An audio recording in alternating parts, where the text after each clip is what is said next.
Hello, good afternoon, and good evening. Welcome to Ongaku, the podcast where three friends come together and break down what's new in the Japanese music industry. This is the podcast for January 12th, 2019. I'm your host, Ken, and with me we have Gray. What's happening, guys? And Luna. Hello, everyone. Happy 2019, by the way. Happy 2019 with about 8 inches of snow so far. Hey, stop bragging. You're stealing all my snow. You can have it because you can't drive in it. It is horrible out. It's like we were supposed to get it, and now we're not getting anything. It's all thanks to you. Yep, Cynthia. we took all the snow, literally, and it's not supposed to stop until tomorrow. Cool. I wouldn't know. Yeah, we had to explain to you what sleet was earlier. Yeah, I don't know what sleet is. It's a myth, man. You and your Hawaiian weather need to get out of here. My brisk 72 degrees weather right now. I'd pay for that. I'd pay can pay money for that. But yeah, as it is with the 2019, it is the Kohaku. So this is our Kohaku episode. Hopefully we don't go as long as we have been the last two episodes. I don't know. It'll be a giant wait and see. It was a 4.5 hour program. We got a lot to talk about. We got some to talk about. We got some things to talk about, but we'll cover certain news when it needs to be inputted. So we're gonna talk about major things that happened. There was a lot of stuff that happened this past week, and we'll go into it more probably the next episode. So kind of stay tuned for that, or on our site. So kind of just stay tuned for that. But yeah, this is the 69th the Kohaku Uta Gaksen. And, it's very interesting. This is the last one for the Heisei era, so they tried to go all out for everything that was Heisei related. Well, tried to, anyway. There were certain singers that decided to go beyond Heisei, but that was because of their influence in the industry. But, this is very special for the Japanese community, mostly because it is a new age, so to speak. We don't even know what the new age is or what it's going to be called. So I was making jokes at work the other day saying it's going to be Cho Heisei or Super Heisei. Super Heisei era. The ultimate, the ultra Heisei era. You got to be edgy. Ultra that edgy. 90s edgy. Ultra. How about Ultra Heisei Super Fighter Mix 2020? Or hyper post Heisei era. They should make Capcom just name all their things. I'm certain Capcom would be happy to, because it would immortalize them, and they know it. Let's just go right into it. The host this year was Sakurai Sho, my favorite member of Arashi, and Suzu Hirose. How'd you guys like the host this year? I mean, they did fine. I had a lot of issues with Suzu Hirose's final outfit. That thing was atrocious. But what you talking about? You can take a peek anytime. No, that thing was like a poncho with like arm slits cut out. It was ugly. It was hideous. It looked like maternity clothing. No. You don't know fashion. Now that is very true. I know nothing about fashion, but I will tell you what looks good on a girl, and that looked not good on her. Hey, like I said, you can just take a peek anytime. But yeah, let's just go right into it. But the host first off great. Was the host was great. What did you think about the host this year? I think she did a really good job. I think they all did really good. How'd you like Sho compared to Nino last year? I think I liked him. I kind of like Nino a little bit more. I thought he was a little bit more charismatic, but Sho had done a great job. Mm-hmm. Let's just say this much. Our collaborator for our episode that we're going to be doing fairly soon is a huge Ninomiya fan. Huge. You don't even know. I had no idea. Pretty funny. Not our writer and not our editor, but another contributor for our upcoming episode. I had no idea they were a fan. But yeah, let's just go right into it. And first off and foremost, it is Sandame J Soul Brothers with Ryusei. So I thought this was a really good opening act. Yeah, I personally liked it. It got everyone moving, so to Oh speak. yeah, this was and the choreography on this number was just really good, really good. I agree. Cecil It, Brothers it was a delivered. fun song that really got you excited for the show. Yeah, Yeah, that was their number one song. Let's just say that that was released back in 2014, but it's probably one of their best songs. Oh, I wondered why I hadn't heard it because I was like, I missed this song because I thought it was released in the year because I thought it because I know like they had a couple of singles come out when I wasn't on the show, so I know I'd missed a couple of songs that they came out with, and I thought this was one of those. I didn't realize it was that old of a song, but no, I mean they picked a good one. Well, yeah, well that not only that, well this song particularly was the only song to reach 100 million on YouTube, and that was the first time Avex ever did so. So to say that this song wasn't a success is kind of underselling it there. No, you're right. So, but it was also filmed in LA too. They had to flaunt that Avex money. Of course. Well, But yeah, Avex has got the pockets. Oh, they do. Look at all their singers they have under them. let's go on to number 2 with Fuyumi Sakamoto and Yozakura Oshichi. She's an Inca singer, so I mean, we're a little bit still out of our element here. Yeah, but it's funny because as we watched the program, I took notes and I was like, this to me just sounds like a '70s spy thriller theme, and I was like, seriously, you can slip this into a Bond movie is what I wrote, which is hilarious because of the name of the next song that we're doing. I did like the dance team though. I did too. It was, typical Enka, but I do enjoy some Enka. I just don't listen to it often. Yeah, that's I that's feel my like thing.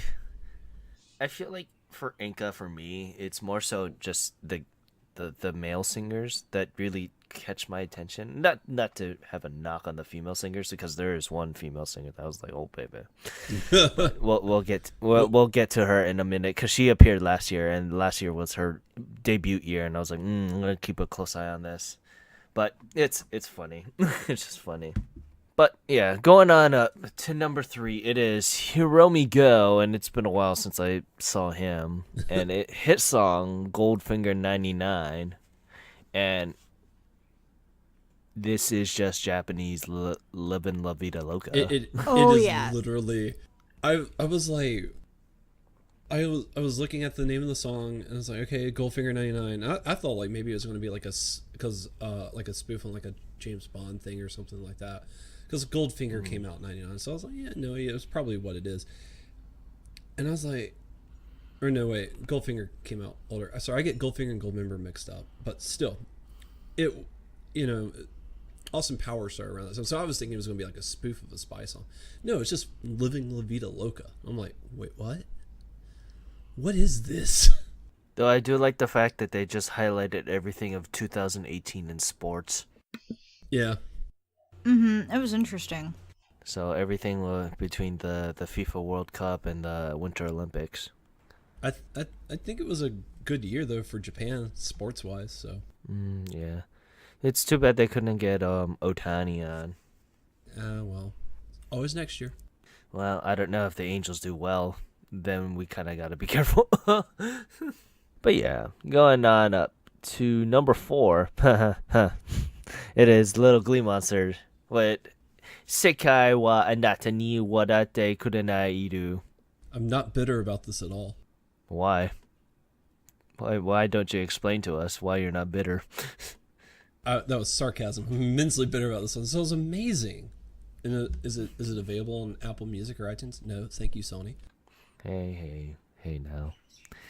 But it is what it is. I was like, why does this song sound so familiar? Oh yeah, because it's fairly popular, and a lot of they decided to put this in a lot of athlete stuff.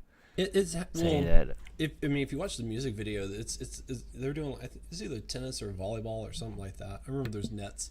Maybe it's badminton, because I know like there's nets in the music video, and it centers around a sport. But yeah, no, it's a great song. It's fun, poppy. It's a Little Glee Monster. So, table tennis. I thought it was a really good Yes. song. I really enjoyed their performance of it, and their vocals were really good as always. It's just weird seeing all the high school people. That was funny. Yeah, it was. It was. But yeah, I mean, I liked it. It's a good song, and they kind of brought on like one of the judges during that time, saying like, "Oh, this is the song that inspired me because I really like Little Glee Monster." And I was like, "Ah, that's cool." I, That's cool. they are amongst fans. They're Yeah. safer that way. But yeah, going on up to number 5, it's Keisuke Yamauchi with Sarase Fuyu no Arashi. And it's a collaboration with Token Danshin, the the weird samurai thing. The Husbando Samurai game, I think. The or husbando anime. samurai guy.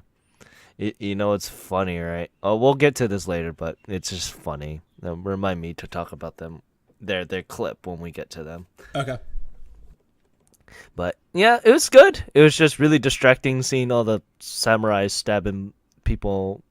I hope they're. Well, I made this note more for their second appearance than their first, but it goes for the first one too. I was like, I hope their blades are not sharpened because I'm going to cut someone. Lord. Yeah, no, but the song itself was Yeah, okay. they're probably dull blades. So Oh, yeah, they more than likely are. I mean, it's probably illegal to have an edge on stage that could actually hurt someone. That's against like 900 safety regulations. So yeah. well, it's not illegal, but it's just against safety regulation. It's like I know what Japanese law is. Hello. You can't have a gun on. Yeah, You can't have guns in Japan unless you're Yakuza. well, Well, you criminals can. don't You just care. got to get a hunting license, and it's extremely difficult to do that.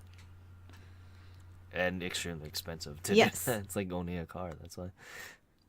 But yeah. But for me, as far as like the song goes, it was okay. I wasn't crazy about it, but I wasn't hating it either. It's kind of middle of the road for me. What about you, Luna? But yeah. We haven't heard your opinion. About the same. I did like the dancing, and I thought the collaboration was very interesting. So Yeah, it was. It was very, very interesting, and I guess it fit the tone of Yuki no Hana kind of thing. Yeah, you're not wrong.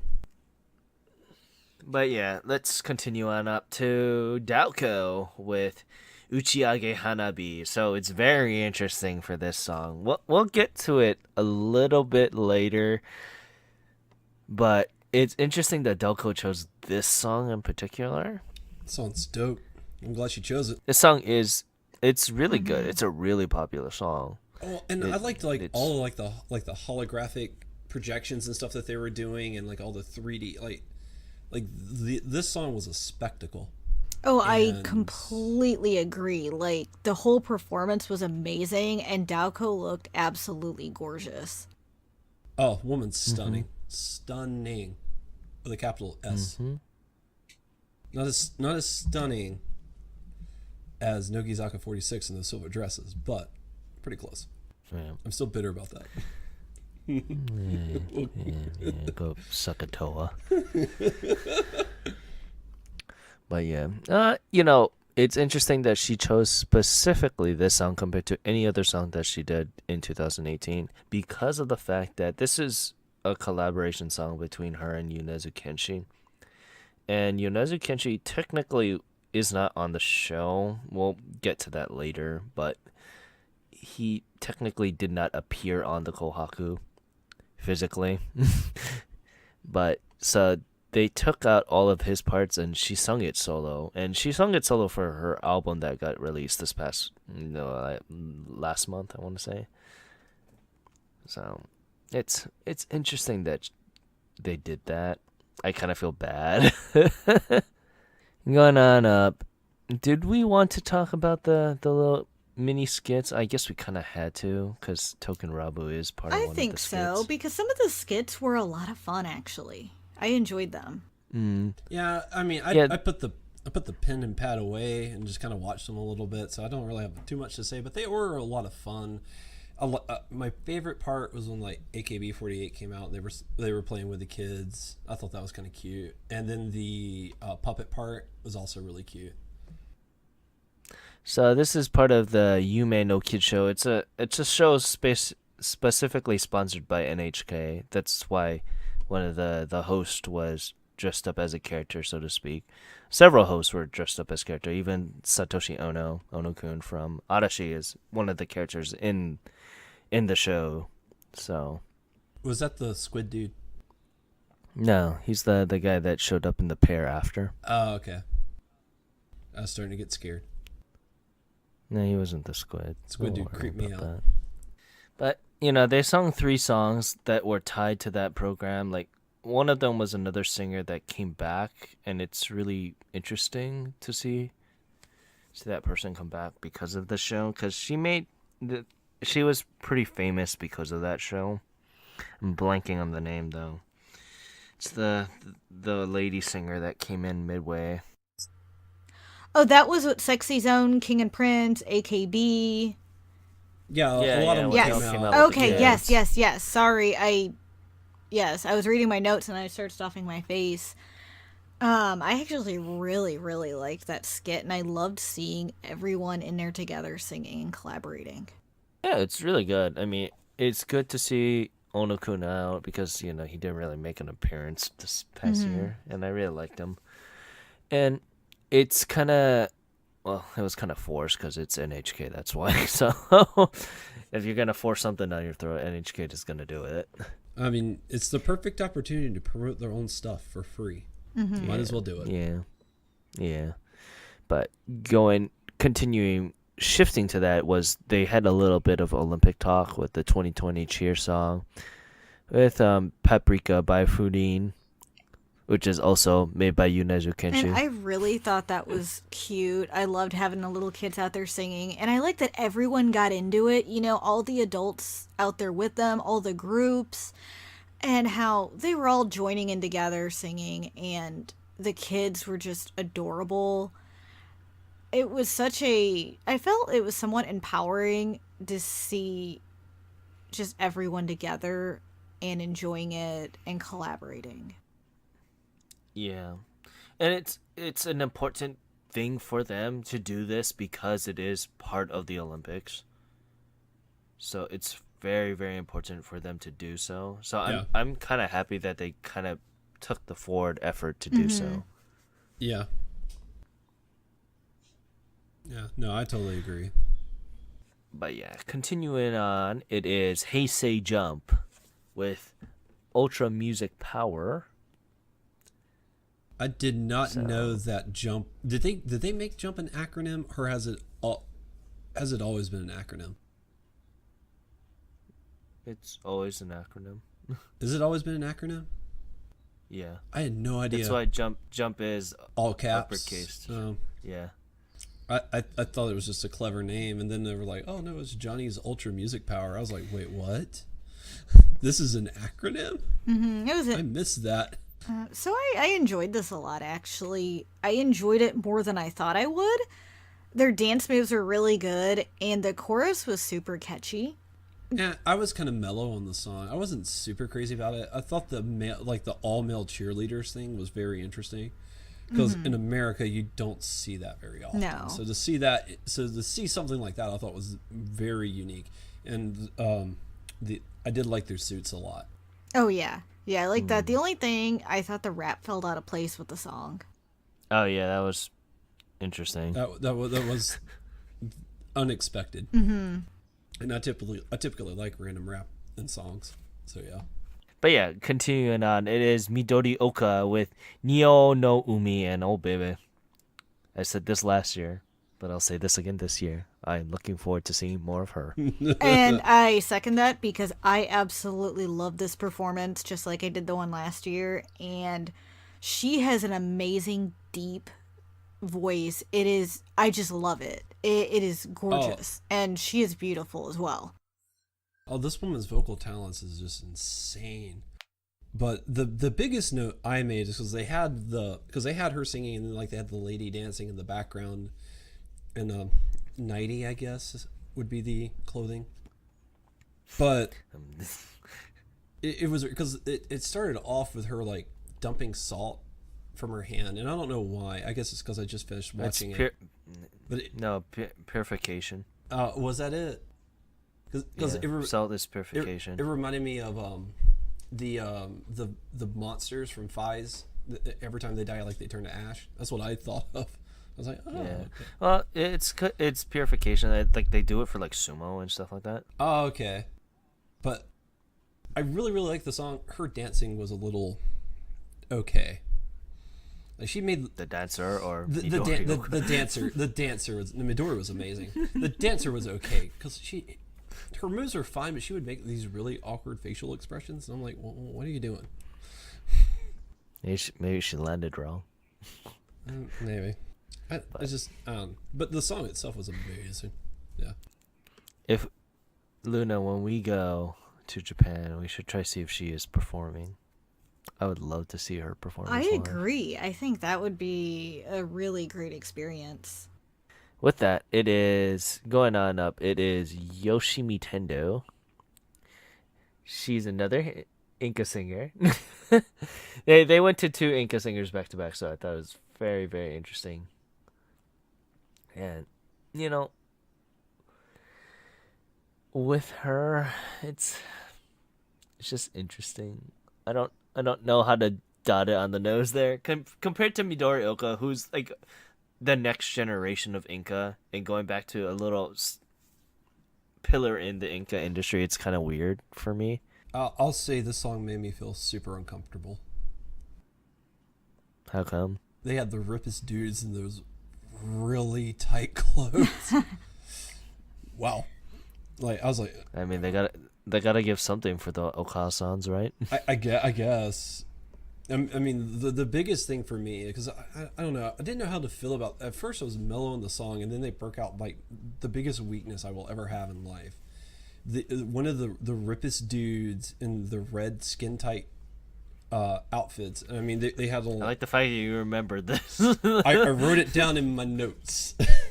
And they actually interviewed this guy later, so it's easier to remember him specifically. But he played an alto saxophone, which was the saxophone I played in high school. So I was like, oh, that's my sax. So I was like, oh, I'm a sucker for that stinking instrument. So I wound up actually really liking the song, even though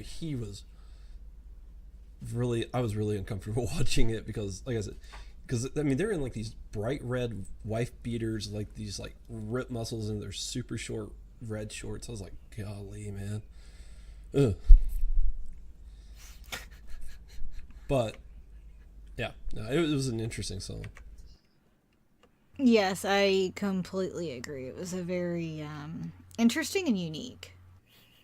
So after Yoshimi Tenda, they brought on 3 newcomers. Yes, they did. So, which was pretty interesting. One is Shuchumos. I think that's how you pronounce them. Suchmos? Suchmos or Suchmos? Sukmos? I don't know. Yeah, I don't know. There's no telling. But, how'd you feel about that? Because besides another, 2 acts in the Kohaku, this felt a little bit out of place. It felt very out of place. Super out of place. It's nothing. It is absolutely nothing like anything else we're going to talk about for the rest of the day. Nope. It was really weird. This is probably the most unique thing in Kohaku for sound-wise, too. I actually made a note of that because it really stood out. It was very, very different than anything. Because, forgive me if I'm wrong, they had a synthesizer, I think? Yeah, also with them, I think like one of them had like a sound system or something. Yeah, it was just weird, and I mean, the song itself was okay. I wrote in my notes, I was like, well, I can see myself liking the song eventually, but I guess because it was so different than what I was expecting, it really put me off, and I didn't really like it that much. I guess we should say the name of the song too, which is Voltage. But yeah, it is Voltage. Yeah. Sorry. The name of the song is Voltage. The first song, at least. The other 2 songs that we'll talk about, I liked a lot more. But as far as like the newcomers go, but yeah, this song was really left field, and it was interesting. I'll give them that. But yeah, continuing on, it is Junretsu with Propose. And forgive me if I'm wrong, this is the group that had all the ladies, the Obasans. Yeah, I think you're right. This is one I kind of forgot about. I don't have notes on this one, so I might have. I guess I wasn't that impressed. It did actually keep popping up throughout the year because I do remember seeing this come up every once in a while. And once the song got started, and I knew the name was proposed, I was like, oh, it's this song. I remember this song, and because there's that YouTube channel that'll play like a 30-second clips of all the songs, and I was like, that's where I knew the song from, and I was like, I never cared much for it, and I don't know why, but I guess hearing the song in its entirety, or the bulk of it, I should say, put it in more perspective, and I actually did like it. I thought it was a really good song, because you could hear the full song and how it's supposed to flow. So I really liked it. Are they Johnny's? I don't think they are. No, they're not Johnny's. At least I don't think so. Hold on, let me double check. No, yeah, they're not. Yeah, they're not Johnny's. But they are good. And so it'll be interesting to see if they pop up again. I believe they're all over 40. Yeah, they're older. They're older gentlemen. Yeah, so I think that was another like thing that they were like, oh yeah, we're technically a boy band, but we're all over 40. Yeah, well, and I had read somewhere like in Japan, like they're trying to push this idea that, because like the typical idol group, like girls idol groups, are anywhere from like the late teens, early 20s. There's not. You mean early teens? Okay, yeah, early teens to early 20s. But like, there's not too many female idol groups that are past 30.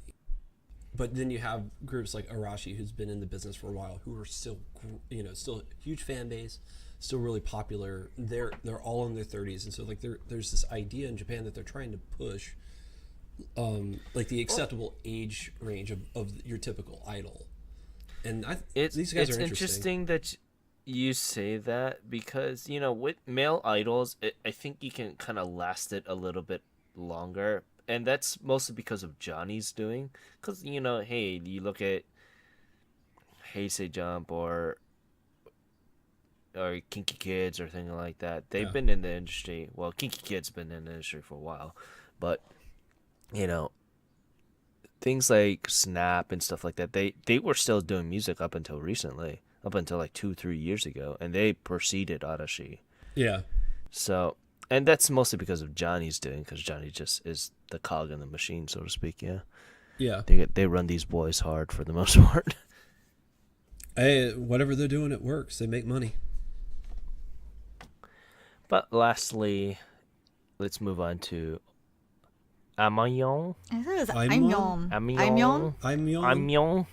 Amyon. So this was my favorite of the new acts. I feel like she's very new because she only has one studio album and she's going to be releasing a second one. But New crush. I really, really liked her voice because she reminded me of a combination of Miwa and Ayaka, because she had a deeper voice. Yeah, exactly. But she played the guitar like Miwa, and I fell in love with her voice, and I really want to check out more of her music. I thought she was really good.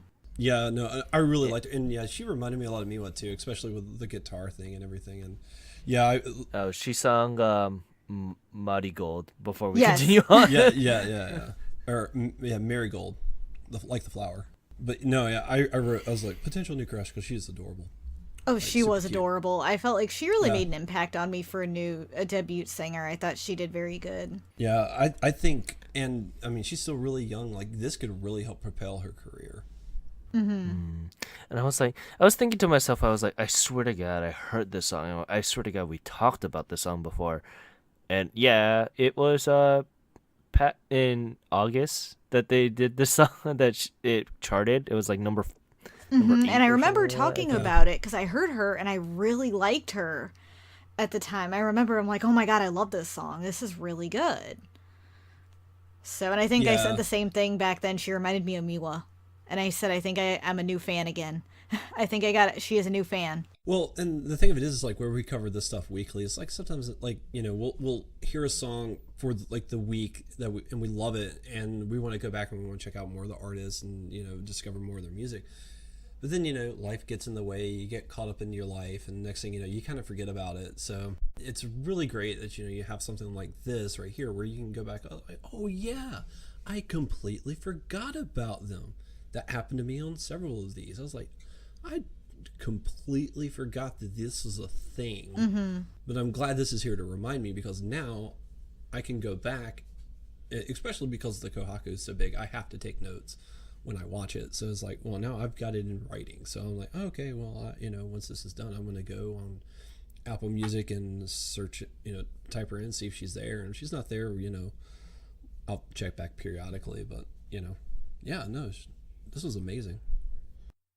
And continuing on to Kaori Mizumori with her song Mizu no Sakuhana. She's an Inca singer, but it's very, very interesting. I really did like this song. See, the act itself distracted me, and I have nothing to say about the song. Now I can talk about the Just everything just going on, and yeah, because I'm a sucker for magic. Like stage magic is just awesome. I love it to death. And yeah, her act incorporated, like her act starts off with her appearing like a dude was standing on a chair, and they raise the curtain, and then they drop it, and she's standing on the chair. So it's like that's how her act starts, and then like halfway through the act when they do a break. For like the solos of like the band and stuff, they make her lay on the table. They throw a sheet over her. They remove the table, and the guy picks up the sheet, and he starts moving the sheet around, and then he, collapses the sheet, disappears, and then she appears on the other side of the stage in a completely different outfit. And yeah, I love magic. Like I'm just one of those people where like I'm easily distracted, and so like I really got sucked into the performance and the magic, and I was like, yeah, the song's okay. I can't wait to see what happens. Like, what is she going to reappear? Like that's what got me. So yeah. I just like the fact that everyone was show's face just when she appeared on the other side was just amazing. Oh yeah, I was so amused by the act, and it was such a really interesting performance. Like Grace said, it really compelled you to watch that. I think more people probably cared about their performance than the song. It's just one of those acts. I was like, I'm sucked into this. But yeah, continuing on, it is Sexy Zone with Karakuri Dakureke no Tenderness. I like this song a lot. And I'm going to disagree with you because I didn't care for this song. I loved Sexy Zone last year, but this year I didn't like this song, and I wanted to like it because I loved their outfits. Oh, yeah. No, their jackets are amazing. I would, no joke, I would walk up, like, shoot one of them in the head and steal their clothing and wear it. Like those jackets were amazing. That was a joke. I know I said no joke at the front of it. It was a joke. But yeah, no, those jackets were completely awesome, and I really dug this song. I really got into it. I had a blast. I don't know, maybe it was just the power of the jacket. You never know. Well, You're the tiebreaker. I mean, it was a good song. I can't fault them for that. I would rather have them sing another song. I did really like Innocent Days. And I like that song, so I don't know. I guess for me it depends on their song, but their dancing was great. I mean, and it was a good performance. I just wasn't a big fan of the song. It's not that I hated it. It wasn't a song I wanted them to do. But continuing on, it is anime. Animu. Anime. Live action anime. So, yeah, live action anime. And first was Token Danshi with Token Rabu. And I just really, really, really liked the little montage clip that they picked of it because they went to France. Yeah. and they just showed all the all the people who are very powerful for the husbandos. Yeah. I don't know. For me, like, I like the song, but I got more concerned with. I think I stated this earlier, but it's like there's a lot of swords on that stage. Yeah, I mean, but One they wrong move, probably someone would be leaving with less than a kidney. yeah, but they probably choreographed that ahead of time, and Oh, I felt yeah. like they really had that down. So I loved the performance of it, and I thought the song was really good. It was amazing to see them all on stage and do that Yeah. live. I just thought it was fantastic. Yeah, and for us, this is the first time we actually sat down and watched a performance by them because we only heard them sing this entire time. Yeah. Because their songs are all stage plays.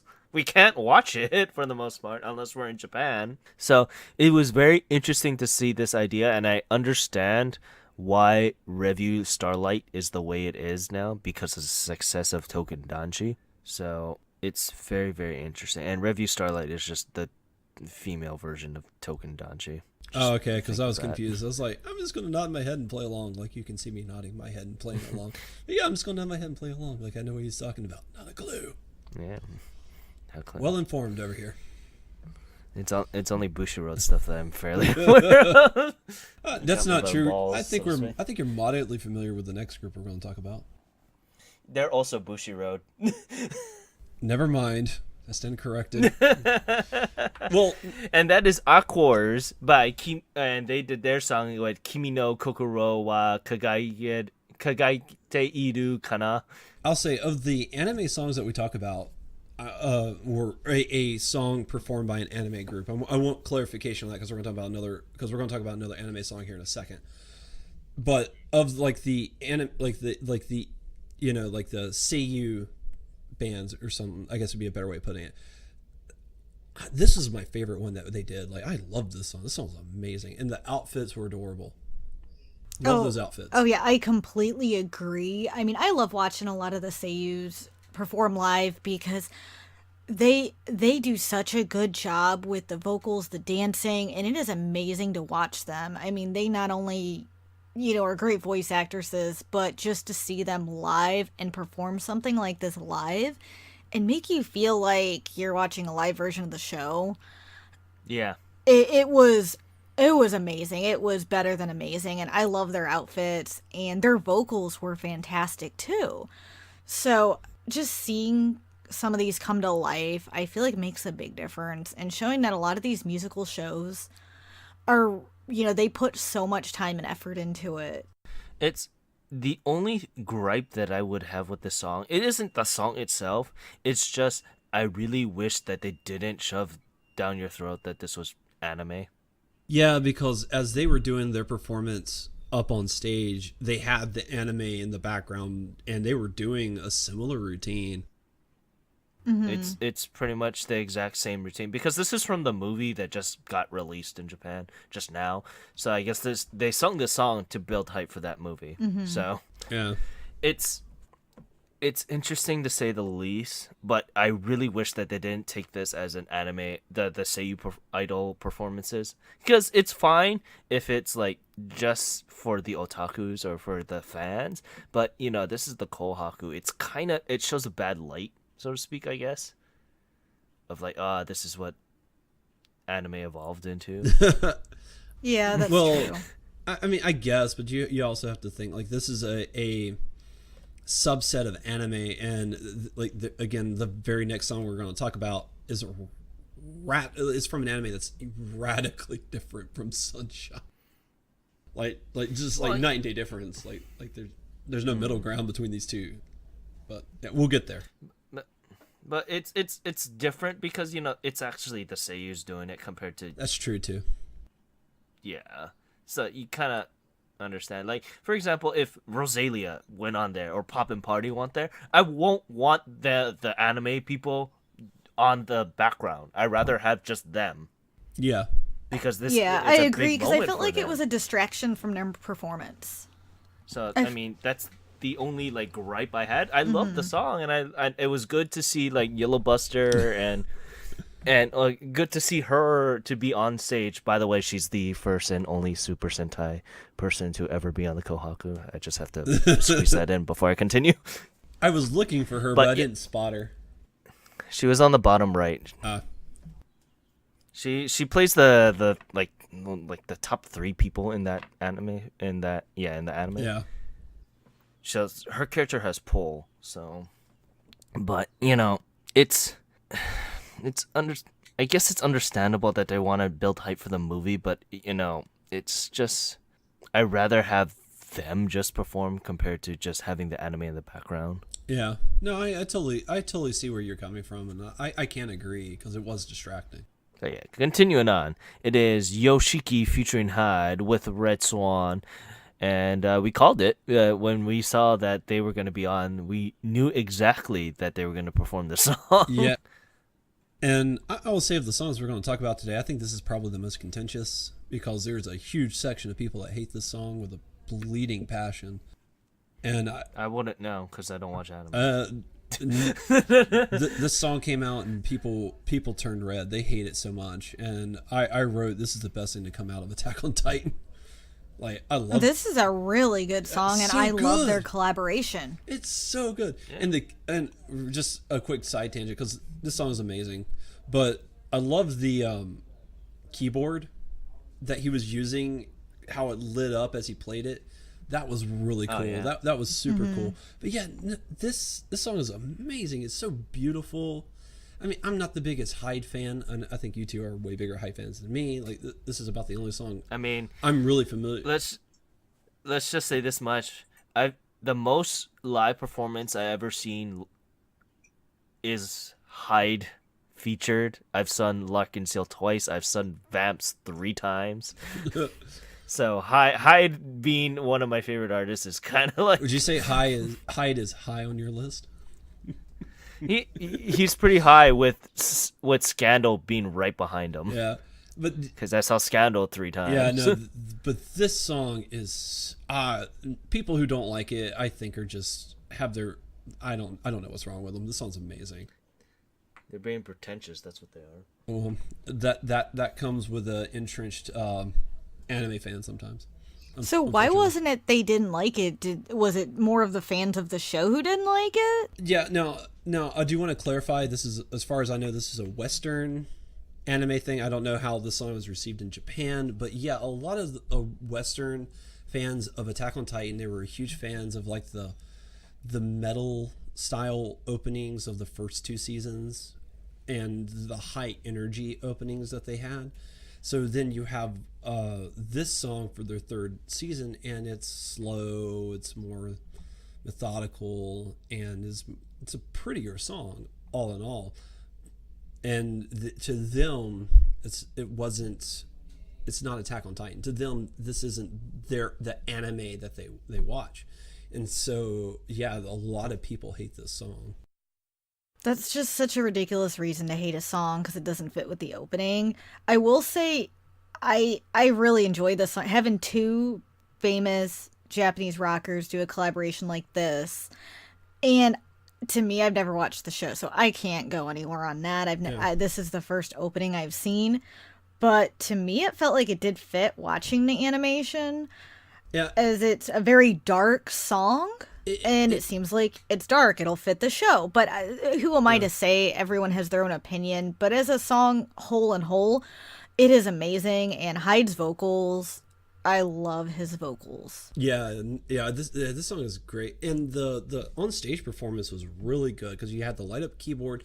You did have the survey squad flanking them on both sides of the stage, and you had the anime playing in the background. So I mean, the anime was super highlighted, and that was interesting. As I'm not a huge Attack on Titan fan either. I've tried really hard to get in that series, and it's never stuck.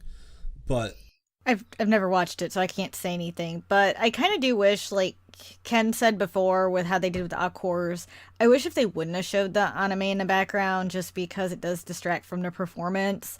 But I really did pay attention to Yoshiki on the drums because I thought his performance was really good, and seeing him at the Kohaku was a highlight for me, to be honest. Well, it's also interesting to see him at the Kohaku and then just randomly strip halfway through the song. Exactly. That was my highlight when you see him just take off his shirt right in the middle of the song. And then after he's done with that, playing the drums after the song, he gets back up and puts it on. But I love that he did that because he gave no shits. Well, Yeah, I was just like, okay, we're going that way. But then I didn't realize that he was continuing on with another song. That's the only reason why. I was like, he just randomly stripped. Okay, I mean, that's cool. and he's actually like the only person to be featured on both teams because this song is a Team White song, and then the next song that we're going to talk about was a Team Red song. So, he was featured, or he's actually, I think, the lead in both songs, and he's featuring the other person. So, but this was a very interesting song, and I do have one question. Maybe you guys can clarify this for me. What was that thing on his neck? That leather brace? The choker. That was way too large to be a choker. It's just his style, though, if, Yeah, because Visual K is kind of like that. Mm-hmm. Like, we should have a talk about Visual K one of these days. I would like because that. then It sounds like lot. it sounds like a parent wanting to have the talk for the first time is the way you came across. Like, we should have a talk about Visual K. yeah, because there's people who really, really die hard love it, and there are people that just don't like it. Mm-hmm. And I have a guilty pleasures. I do like some of the Visual K bands a lot. There are a few that I really, really love. So I feel like it's not talked about as much as it was. Yeah, well, it honestly it died down right around the height and rise of idols. I want to say right around the height of AKB, that's when it kind of died. I want to say It could come back. I mean, there's small sects of Visual K bands, but it's not gonna reach the popularity. Like, you talk about when Visual K became mainstream, other bands decided to mimic that style. Back in the late 90s, when Lark and Seal bust out and did fairly Visual K-ish stuff, that's when they got really famous. Yeah. Like, really, really famous. And to match that, other popular bands that were pillars in the industry, like Glay and Bees, decided to sing fairly Visual K style. There's also a style that has to come with it. You can't just change your outfit for that. Your singing style also changes because they have a certain nuance of how they sing. Yeah. Compared to just regular rock songs too. Yeah. And it's interesting. Like I said, I'm coming from, I used to be a hardcore Visual K fan, like hardcore, coming from high school and stuff like that. Well, that was because I was in a Bible school and I was trying to be rebellious. So it's interesting. We should have this talk about Visual K one of these days where we go in depth about it. I need an adult. You probably will because it's an interesting subsect of rock. That's why The oldest person on the show needs an adult. That's hilarious. But it's interesting, and like Luna said, Visual K, it's something of a guilty pleasure. Like I said, like a lot of these bands, like for example Rosalia was Gothic Lolita, and Gothic Lolita is very Visual K influenced. Similarly, Yeah. in fashion, so that's the reason why I liked Rosalia. I chose them before I even knew the anime. So You're the chosen ones. yeah, pretty much. But yeah, I went on a lovely little rant there. And by the way, it's Yoshiki featuring Sarah Brightman going into with their song Miracle. Now, I had no idea who this lady was. And see, I did. As soon as I saw her get on stage, I'm like, holy shit, it's Sarah Brightman. Oh my God. For those of you who don't know who she is actually a soprano, pretty much an opera singer. And super she British. she has a magnificent voice. I mean, I like opera music. So seeing her with Yoshiki doing that song, it was kind of a shock, but it flowed so well, and this song was gorgeous. I don't know how you guys felt about it though. Well, me personally, I think I took away more. I loved his piano. Like I focused a lot on that. I don't know. I was in a weird headspace listening to this song because I don't know. But the piano, because the piano it's that he was using to play was see through, so like you could see like all the inner workings and stuff of that the piano as he was playing it, and I thought that was like the coolest thing in the world. The song itself, like I'm not really into opera, and for me this sounded generic because it just sounded like regular, super intense music that you would hear it in like Dark Souls or something. And I was like, it's okay. I'm not crazy about it. Featuring ducks. Hey, that's what I thought of. I was like, oh, this is like super intense. She's hitting the notes and stuff like that. I mean, it was clear she was an opera singer. I mean, you can always tell. So I was like, oh, well, yeah. But like I said, for me, it's like, oh, well, I think I've heard this in a Dark Souls game before or something. Like this is, like I said, it wasn't my thing. If you like it, there's nothing wrong with that. It just wasn't for me. It was interesting, like it was the only like English, like international person, one of the only international persons to appeared this year. Yeah. So it's interesting to see that, nonetheless. And I thought it was really good. And the first time I actually heard this song, Oh, I did love how she entered the stage. That was really cool too. She just popped up. just raising, She just popped up. popping. Well, I was hoping like there'd be a moment as epic as X Japan was last year, and this is the closest we got to that. The closest Well, I mean, we him got. stripping kind of helped. Well, if that's what you're Just into, like how Luna chimed in first about that.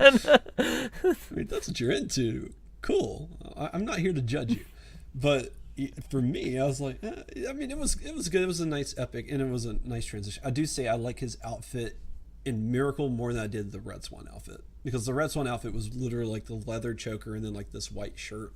It's okay, but the red jacket he wore in Miracle was way cooler.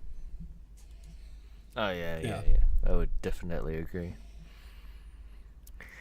But yeah, I focused a lot on fashion. moving. If you guys could not tell. Says the person that knows nothing about fashion. Hey, I may not know how to dress myself, but I'll tell you one thing. I can look at you and tell if it looks good or not. Okay. That- Well, don't look at me now, then. Too late. Okay, continuing on. It is Aya Shimazu with Jidai. Lovely Inca singer here. This is a beautiful So song. I didn't catch her name when I was listening to this, but I put a note that whoever she was, she had an amazing voice. I Powerful. loved her voice, and this was probably one of my other favorite Enka ones as well that really stuck out, and I think it was mainly because of her voice. Her vocals stuck out big time to me. Yeah, I only wrote the song is really pretty. I did like the song. It's funny because this is technically a cover, if I'm remembering correctly. Is it a cover? Sorry, Yes, I've it been is. It sneezing. is a cover because the original song is by Nakajima Miyuki. Yeah, back in the 70s. And I was wondering why this song sounded really familiar, because as soon as I heard it, I'm like, I have heard this before, and I couldn't put on where, and it was stuck in my head because I feel like a lot of other people have probably covered the song as well.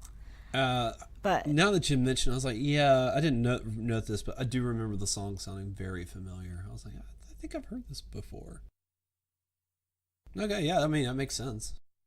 I mean, even though it was a cover, it was really, really good, and I greatly enjoyed it. But yeah, continuing on up. It is Hiroshi Itsuki with Vive la Vida. Living the life.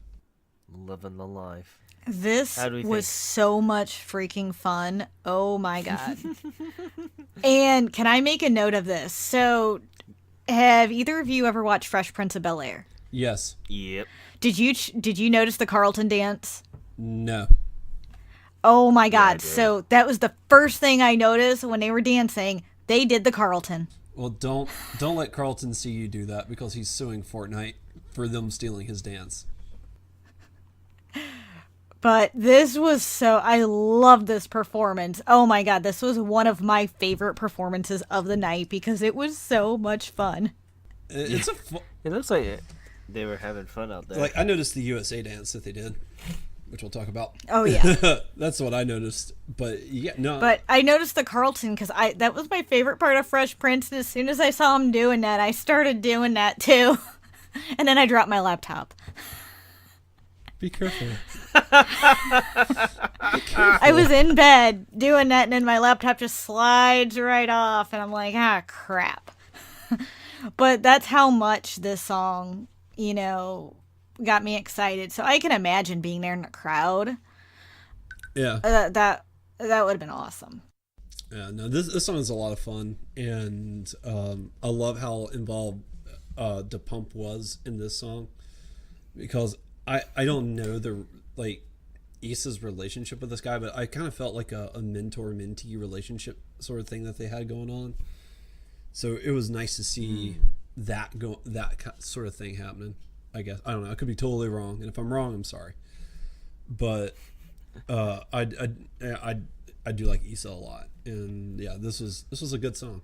I really liked it, and I liked a lot how they involved like a lot of like the on stage acts already and stuff, and they involved some of the acts that had yet to perform as well. So like they had got a lot of the room involved in it. Oh, I agree. That's what got me so excited about this song because you see the chorus dancing in it. You see the members of the Pump. You see so many people in this dance that it just really, stole the show, I felt like. Yeah, because I mean, it starts off with just him and Da Pump, and it's just the seven of them, and then everyone slowly just gets involved, and next thing you know, it's like just mass. And you're like, yes, this is awesome. Yeah, with that, let's move on to Part two. Part two. So I guess they marked it in halfway because they were doing the news halfway through. That's when they signified part 1 and part 2. Yep, and I did watch the news part, but we're not going to talk about it. Oh man, that was sad. About the fire? Yep. That was pretty sad, but I I know. was bummed out about that. I know. I'm like, man, you put some really depressing news right after such a high song, and then you see this really depressing about the fire and all these people who died, and it's like, are in the hospital, and I'm just sitting there like, oh, this is depressing. But yeah, going into the second part is obviously The Pump with USA, and let's just explain this song. Oh my freaking god. So this is the first time I heard it all the way through. Really? Mostly because because I'm so used to the fact of just watching it on TikTok. Because that's how that app and that song got really famous because of it. No, I love the song. I've had it on repeat for a long time. The song is amazing. I love it to death. It is nothing but pandering to the United States, and I do not care.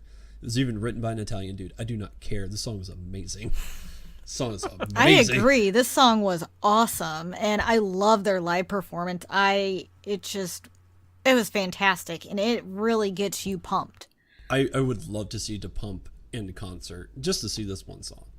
It sounds amazing. It's gonna be sad. Just one song, you spent all this money. It'd be worth it.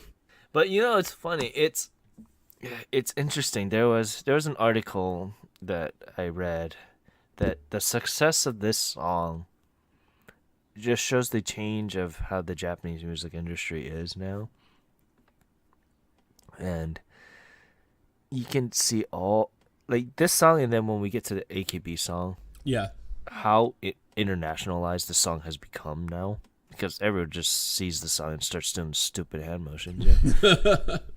I mean, this is how influential this song was I had last night. I had a shinenkai, or like a company party for the new year. The owner, the president of my company, was like, hey, I'm only gonna do this once, but for you guys, because we did a very good fiscal year this past year, I'm gonna sing a very popular song that could only be here in USA. And he did the stupid dance. That is I love amazing. I love the USA dance. Although to be fair, I think that's just I've seen that dance in other songs. So I think BTS uses that dance too. And I personally like the Cyber Japan dancers. Yeah, you have stated it. Nothing wrong with that version. I love that version. Nothing wrong with that version. Nothing wrong with that version. But because they always use the BDM music. Or not BDM, EDM. I'm thinking bad things. It's like Ken, that's a little adult for this show. Just a little? Just a little, just a little. But I also If you want to hear me go off the rails, go listen to Potosaurus. well that showed sometimes I'm like, does this show have rails? You guys say it does, but it doesn't feel like it. I feel like it does. And that's a joke. You guys say on the rails all the time. You do veer, but yeah, everyone does. But real quick, I do want to say the lead host, he puts on like this American suit near the end, and I love it because they're doing like this cool dance, and then like in the background it's Issa, and he's standing beside a guy with his back turned to the audience, and he has something written on the back. Lord knows what it is. But you're like, who is this guy? Because now all of a sudden there's an extra person there, and you're like, well, what's going on? And then after a little bit, like the dude turns around, it's the lead host, and he's in this super patriotic suit that's really cool looking, and I absolutely loved it. That was one of the coolest moments of the night for me. Was that right there? That was so cool. But yeah. Continuing on is Ikimono Gakari with Joyful. I know you were talking about this before the show, but I'll let you guys say your piece here in a second. But I will say I really, really liked this song. I thought it was super infectious. I loved the energy level in it, and I had a blast listening to it. And she really knew how to cater to the audience and really pumped this song up. So, personally for me, this is not Ikimonogatari. I don't mind the song. It's very poppy. It's very jump. It's very energetic. But this is not them. And I guess because the lead singer, she just came out with like a solo song, and I guess she wants to differentiate that singing style between Ikimonogatari. That's what's her name? Kyoe Yoshioka. She just came out with like a solo album, and I guess she wants to differentiate the act, so to speak, where she has that more traditional style. Yeah. So, Ken, I completely agree with you on Ikimonogatari. I have most of their albums, and I've followed them for quite a while as well. So, to me, this also isn't their style. This isn't what I'm used to. I was pretty surprised when I heard the song. And I will say I loved Kyoe's energy and how she interacted with the crowd. I loved that aspect of it. But at the same, it's not the Ikimonogatari I'm used to. I keep thinking of Bluebird or, Sakura. I love Sakura. That's probably my favorite song. But I had mixed feelings on this song because I liked the energy, but it wasn't them. So it was really hard on this one and my feelings. It was so mixed when I watched this. That's fair. But I mean, I love Kyoe, and I do think she did a really good job. But, differentiating as the group, it just wasn't them. So. But yeah, I guess with that, let's move on to our next guest, which is AKB48. And they did something fairly special. They included BNK48 too from Thailand. I think that's what it was. I think so too. I have no idea. Bangkok 48. Yeah. So the song that they did was Koi no Fortune Cookie. I thank freaking God that they didn't choose any other song that they did past this year, because they all sucked. AKB48 had a good year. They had a good financial year, not a good creative year. It almost sucked. I agree with you, Ken. And I I disagree with both of haven't you. been too impressed with some AKBs this year, but I loved Koisuru Fortune Cookie. And I thought I love this. And I think it was really cute. I will say I thought this was really cute with BNK48 because when when they were talking with the AKB members and when the leader I guess of BNK48 was trying to speak Japanese and she tried so hard. I know she was trying so hard and was so nervous and I thought she did a really good job trying. You could tell, you know, they were really happy to be there and meet their idols because you could just tell they were so excited, so nervous. And I really loved seeing their interaction with each other. And the performance of them together was amazing, seeing how in sync they were.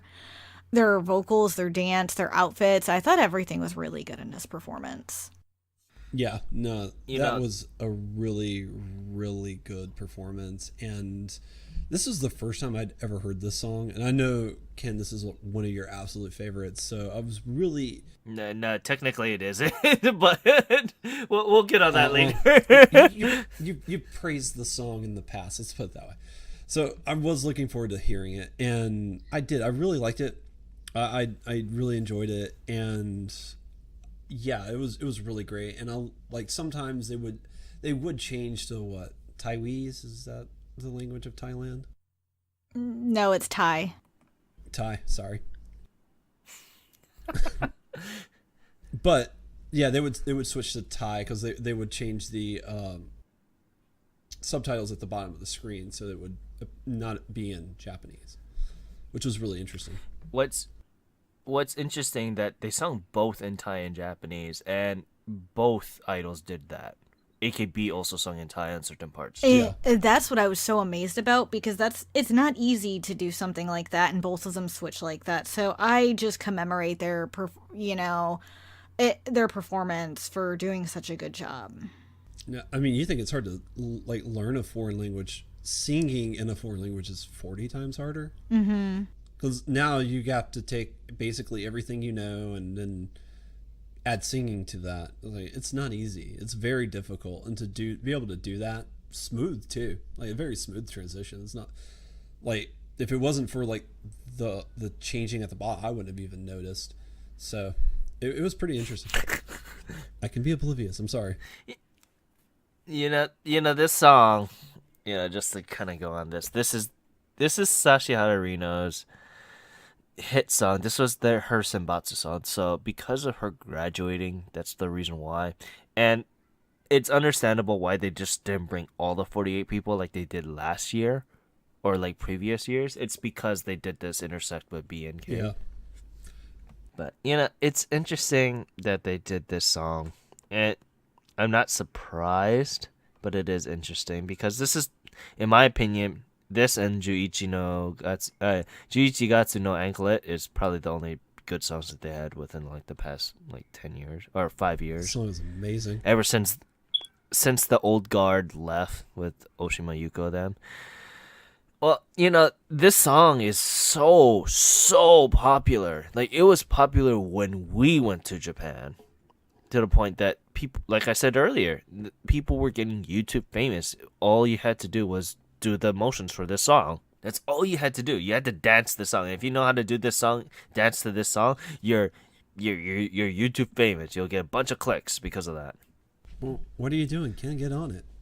We need those YouTube clicks. That would have been 5 years ago. Time machine. Time machine. Time machine. But let's move on here with Masaharu Fukuyama. Okay, continuing on, it is Masaharu Fukuyama, and I don't know how I feel about this. Yeah. It was a cool performance. Didn't know either. It was a cool performance. It was a cool performance, but he didn't perform at the hall, and No. His performance was interesting because it wasn't live. They took it from another place or like another concert that he did, and I guess he just said, "Oh, hey, this is gonna be for the Kohaku." See, and I thought it was live because I remember last year they cut to that concert that was going on at the same time, and I thought this something similar was happening. So I was like, oh, okay. But I mean, Because the reason why I figured out it was a live compared to an actual broadcast is the cut that they made in between the two songs. So oh yeah, there was a pretty hard cut. so I was like, that's interesting that they did that. But he sung like I believe he sung two songs. He sung Zero, which is used for this year's Detective Conan movie song, and Koshien, which was used for the Koshien, the big baseball tournament that was in Japan for all of high school. I like the Conan song a lot. I did too. But then again, I kind of like a lot of the Detective Conan music. But yeah, moving on. It is King and Prince with only Cinderella Girl. I thought they were gonna do a medley, but they only did Cinderella Girl because it was the biggest debut song that they ever did for Johnny's in a long time. Yeah. Well, I mean, if they did a medley, what would their other song be? Melody? It'd be Memorial. Memorial? I was mean, trying to remember the name of it. other songs were only two songs, so it wouldn't Yeah. be out of reach to only do two songs. Well, and see, I don't know. I've got to that point where I don't really. I mean, the medleys are fine depending on the person. Like sometimes, like it'll actually be like two songs and they call it a medley. But I don't like it when like you only get like half a song or what, and the song's already truncated enough as is. So having a medley and you're truncating it more, I tend to not like those performances. So I kind of glad that they just did the one song because Cinderella Girl is an amazing song and you get to hear it and enjoy it. And those outfits were amazing. They were very regal, which was very intentional. Because I they're king and prince. King That's and why. Prince. So. Yeah. I really love the live performance of this. I thought it was really good, especially, it showcases how good that song was in their debut. I thought it was adorable. And their outfits were so cute. And I'm debating whether to buy their live tour performances that gonna release this past in this upcoming January. So I'm like debating whether or not to go and buy it. And I like the song. The song's amazing. I would be very interested in buying a live performance of it because, like I said, I'm not really into live performances, but these guys put on a good show, and the song is stunning.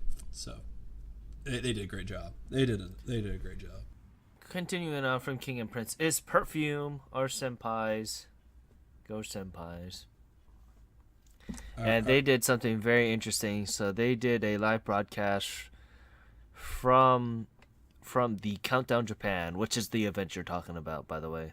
Great. Okay. So Countdown Japan is another thing for Kohaku that they kind of been partnering up the last couple years. For artists that never reached it or have scheduling conflicts, they usually just try to do one of those for the broadcasting things. Yeah, I'll say this performance. I like the song. I like Future Pop more than the second song, but I don't. It was trippy. I mean, how else are you gonna get high watching this song at Coachella? I will say this: you do not need to trip acid in order to go on the trip with Future Pop. Like I think I watched my brain melt a little bit. I was like, You should watch Pom Pom Pom by Kari Pau Pau. And Oh my god, that song, even my fiance has seen that, holy cow, and he remembers that one because it's so trippy. I've not seen this. I'll send a link to But you later, and then you can feel what it's actually to feel high on a song by watching it. Yep. I don't know. I I still will feel pretty say- high from this one. I really like this performance because I love all the colors and it does make you feel trippy without having to take acid. So, and they always do really interesting lives like this and it fits with their style of music. So I really enjoyed it. I thought it was something different than all the rest of the Kohaku performances. Yeah, I mean, our senpais always have that unique flair, and it's interesting to see that Oh, they're can we taking talk it about this their way. outfits real quick?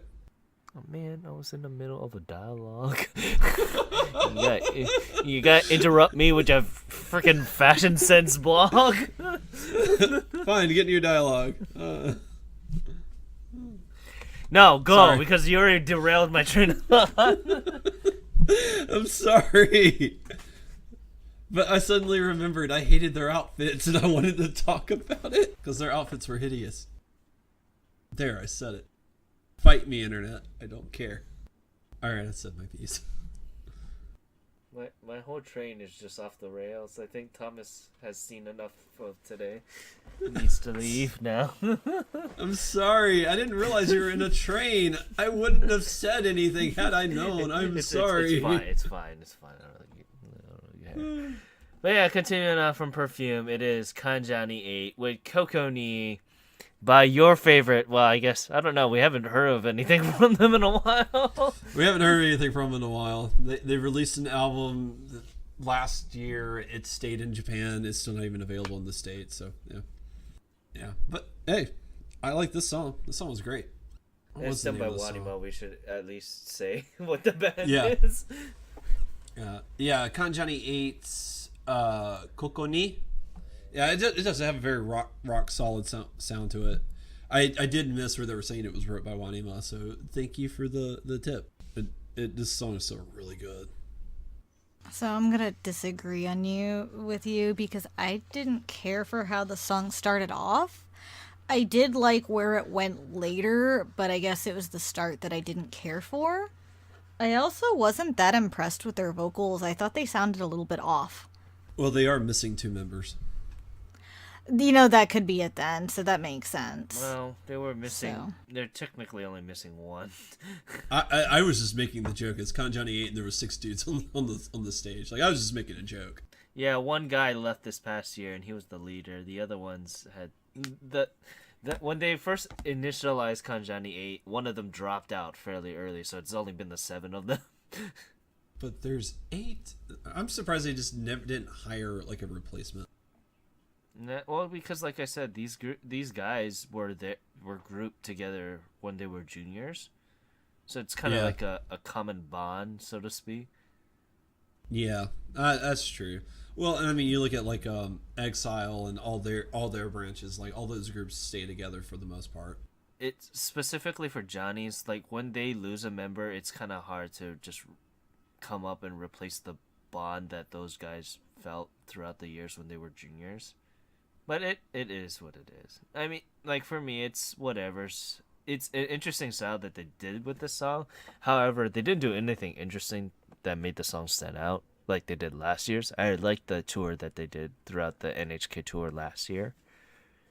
Yeah, that was more interesting as far as like an on-stage performance goes. It's always nice to see like the backstage and get a tour of the facilities and how everything. But yeah, continuing on up, it is Kiyakizaka 46 with Glass O Wade. Woo woo. Woo woo. I mean, I like the song. I've always liked the song. So, how'd you feel about the replacement, by the way? I thought she did a great job. Honestly, you wouldn't if you're not in the news and you're not paying any attention. You wouldn't have known. I would. That's exactly how I feel about it. Like they did a good job. She did a stellar job, and I mean, I think the only thing that kind of disappoints me a little bit about this performance was they just basically took the dance moves from the music video. Like even the part where she kicks the TV, there's a part where she imitates kicking a TV, and I was like, because they highlighted on the top left saying it was a heavy dance performance. Well, no, I get what I'm trying to get at is I would like to see new choreography with the song, not just the music video redone. That's all I'm saying. Or mixing. Well, even for their live performances, they always do this. It's interesting, but I mean, I understand where you're coming from, but they never changed it. They will probably never will Well, because of and I that. mean, to be fair, you look at that dance routine; it's super complicated. I mean, if you're asking these girls to learn a new dance routine, they're gonna look at you and go like, "Yeah, no, we're not. We're No, doing the same thing." they're gonna say yes, sir, because that's how the idol industry is. Yeah, well, They let's just we're not gonna get into this. I don't want to get into this right now. next week, stay tuned for part 2. Oh God, this is gonna be a freaking 3-hour rant about that. But yeah, Glass of Water, it's always good. I like the song, and the member that took over, Yurina, will always.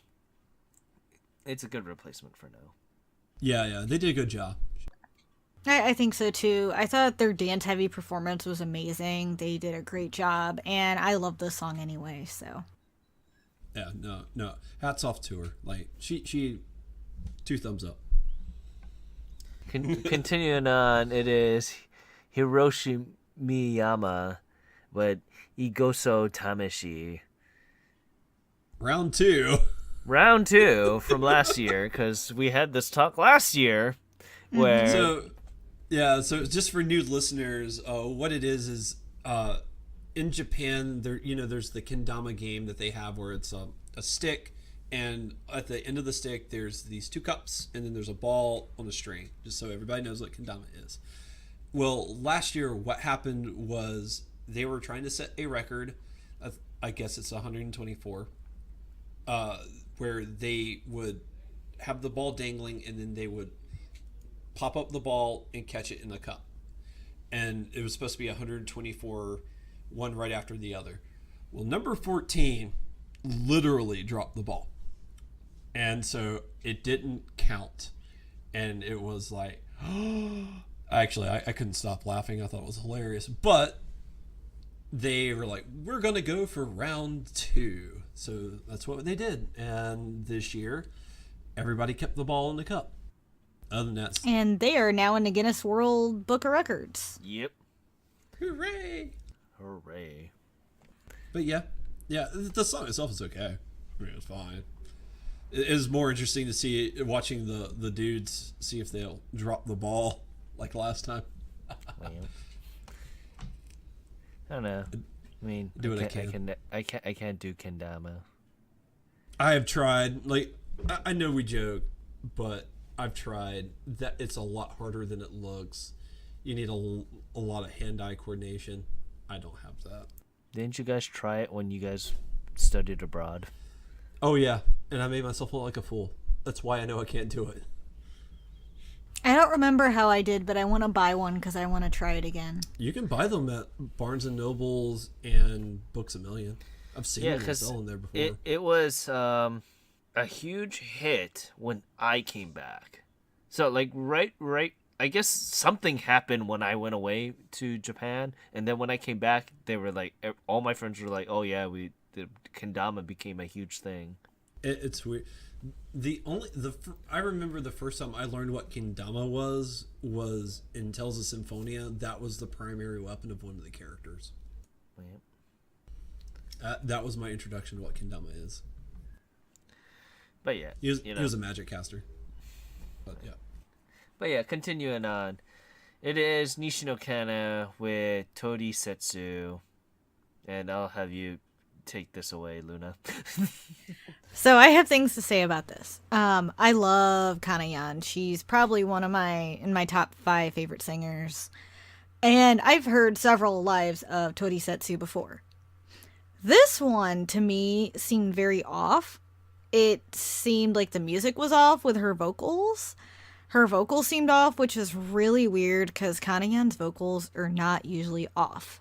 So I don't know if the music was going at a different pace than she was, and that's what it sounded like to me. And it kind of sounded like a different arrangement in general. It didn't sound quite like the Tori Setsu I've heard before. So I'm kind of wondering if that was a mistake. And Nishino kind of didn't seem too enthused in this song. Like, she didn't really get into it like she usually does and put like all her emotion and effort toward it like she usually does in her music. So that surprised me a little bit. I don't know if that was just me looking too much into the song, but that's kind of what I felt. I did like at the end when they took her giant dress off she was wearing and there was a Happy New Year dress underneath it. I thought that was really cute. But just something about her performance at Torisetsu seemed a little bit off. I don't know, did you feel the same, Ken? I wish I was the person ripping the dress off. I bet you were. I knew that comment was coming. You know, it seemed like something was off. And, it was really weird because several performances, like I want to say like 2 or 3 of them, seemed off. Like in one shape or form. And I don't know what it was, either the production crew or just how they set the song tempo compared to how they usually sing it. You can tell she's tired, too. Oh, yeah, you could tell she's very tired because she has more energy than that. When you watch her live concerts, that woman has so much energy, and she looked exhausted, and I think that contributed to part of it, but still, it's the music arrangement that drove me crazy because it just didn't feel quite right. Or let's just say sound quite right. I'll say I was not familiar with this song. I really, really liked it. And I didn't notice anything. I mean, you could tell she was tired just because she literally stands in the same place the whole performance. So, like, she does not move. But she's in this... She usually does that anyway. She's not really a dancer. She tried one single, and I was laughing the entire time watching her trying to dance. Her live, she tries, and she does an okay job. She does some, but not like... She's not a heavy dancer type person. No. She never was, but she usually moves more around than that. But you could tell she's exhausted by her expression. Well, I mean, she had the train. She had this large train on her dress that was huge, and it had the word love spelled out in flowers. So, like, you can't really move a whole lot.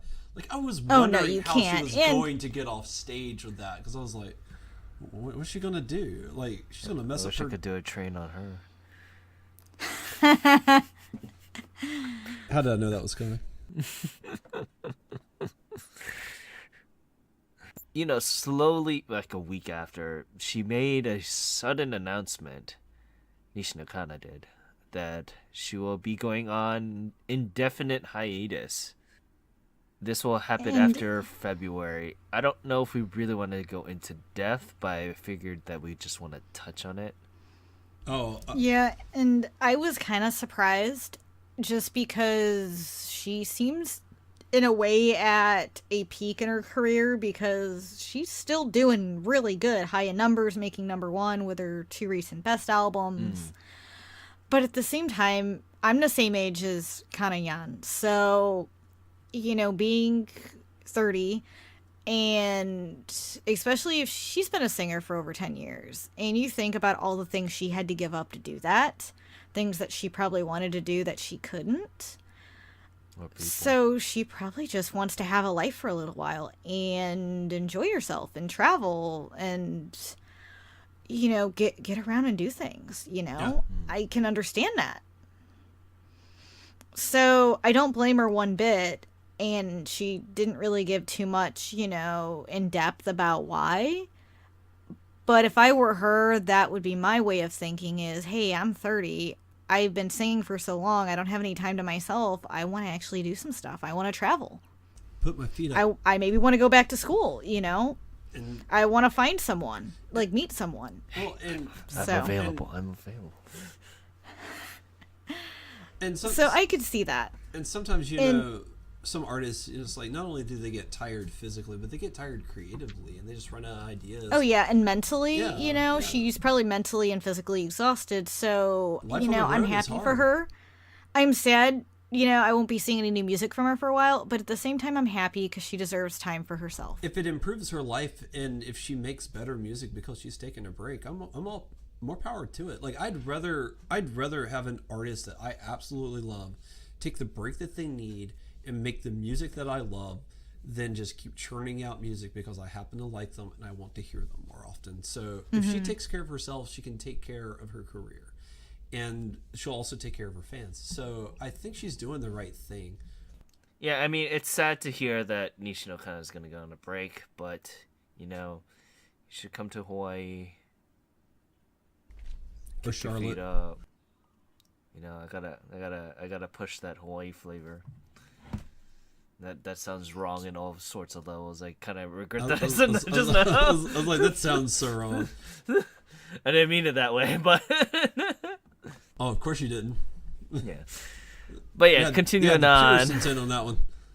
Continuing on, it is Sekai no Owari with Sanzaka.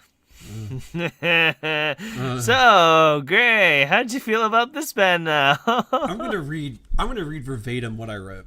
So, let's see. Let me find it real quick. This song is just as beautiful as that clown mask is frightening. This song is amazing. This song is gorgeous. I absolutely loved it. And I understand that one of the members of the band has an anxiety disorder and he cannot show his face in public. But does he have to wear the creepiest clown mask in existence? I mean, Michael Myers is less creepy than that guy. You would... No, go on. I was gonna say, so I really, really like this song as well, and I remember loving them last year too. Oh, yeah. I thought they were really good, and I really need to check out their music because they have some talent, and I really like the lead singer. I think he's cute. Is that the guy with the hat and the glasses? Yeah. Yeah. I will say, I think it's the one with the red hair. Oh yeah. No, I don't know why I was thinking that. I think the one with the hat and the glasses, he stands out more to me because. I like the one with the red hair and he has his ear pierced. Yeah. I just like Saori. I don't know what's wrong with you, Gray. Why don't you just like Saori? She was fine. She was a very beautiful woman, but I did like the song. I did go on Apple Music and grab it, so I will be listening to it in the car. You should listen to Dragonite. Dragonite is a really good song.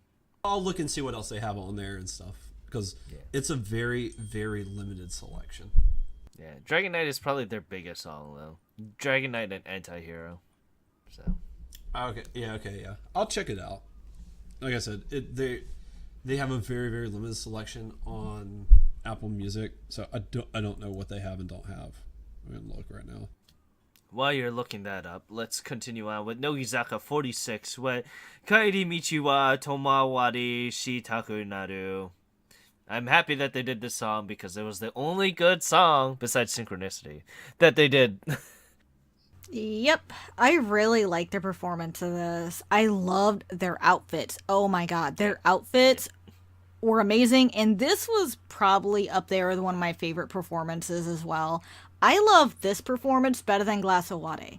Even though I love Glass Owade, I love this performance so much. Yeah. It was so unique, and I felt like it stood out. I loved it. And it's sad because this is gonna be tied to Nanase's graduation, so it won't have that emotional punch anymore because of that. Yeah. I'll say I do think they picked the right song. There is a song that I like more. We won't get into it. But I will completely disagree with you, Luna. I did not like those outfits. Jesus Christ. And see, I love them. I thought they were really cute. No, the silver dresses they were wearing in the first half of the show were way better. They were better, but I thought these are really cute too, and they fit with the song, I thought.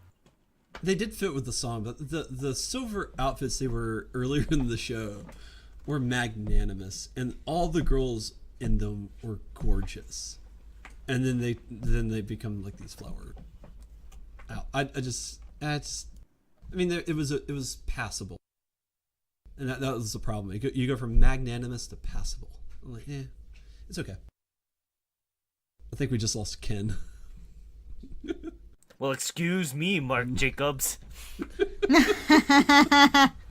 That's Calvin Klein.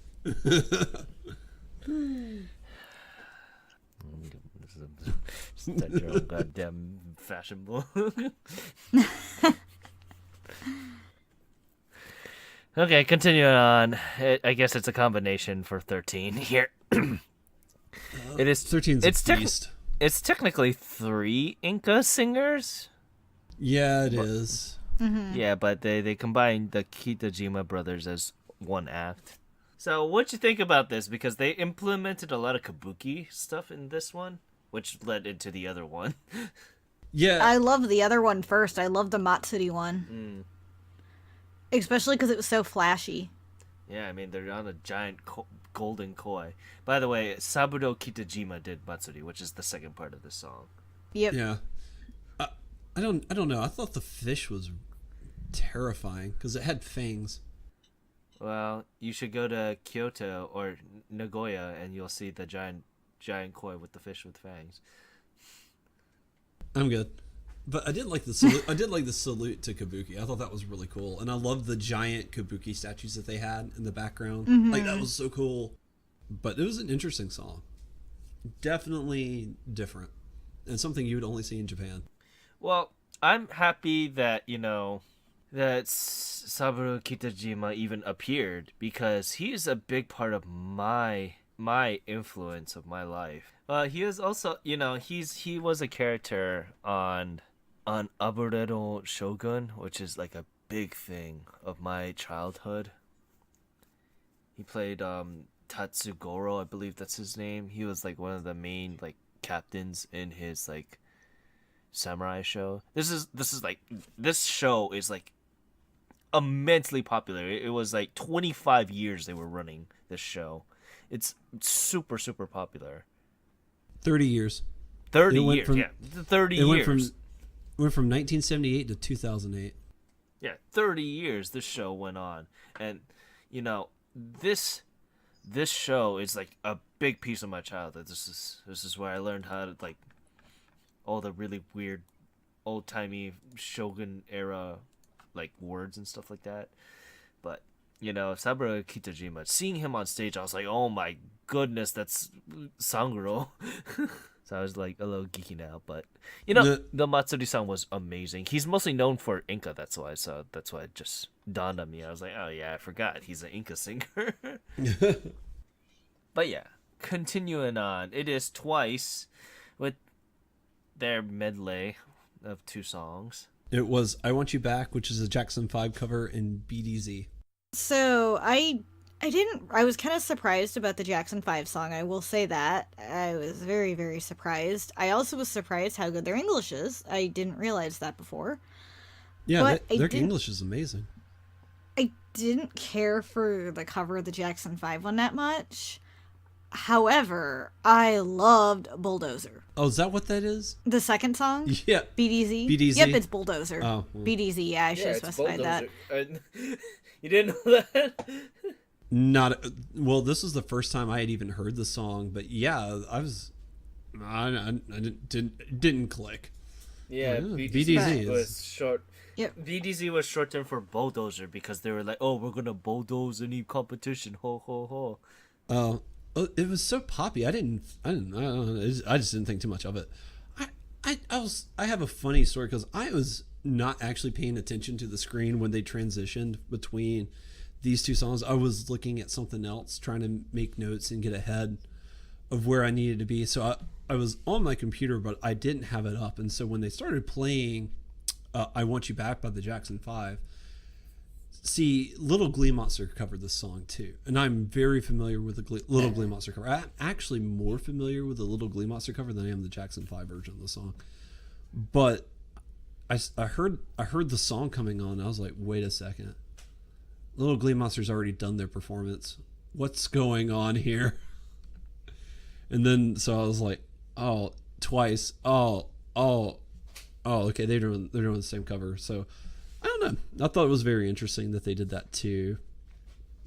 But stylistically, they're not too dissimilar songs from BDZ. Like, you can kind of see how one and the other are the same. So it made sense to me, and I did like BDZ. I was indifferent on the cover. I mean, it was just as competent as Little Glee Monsters was. So I thought it was fun. And yeah, BDZ was really good. That was the first time I heard it. Really liked it. I've already downloaded it on my phone, and I'll be listening to it on my way home. Same. I really love BDZ, and I like their outfits too, and their dance moves were really good. They were very well coordinated as usual. What did you think about the outfits, Calvin? I did not note anything about their outfits, so I couldn't tell you. I mean, I guess it wasn't too flashy or dumbed down for you, huh?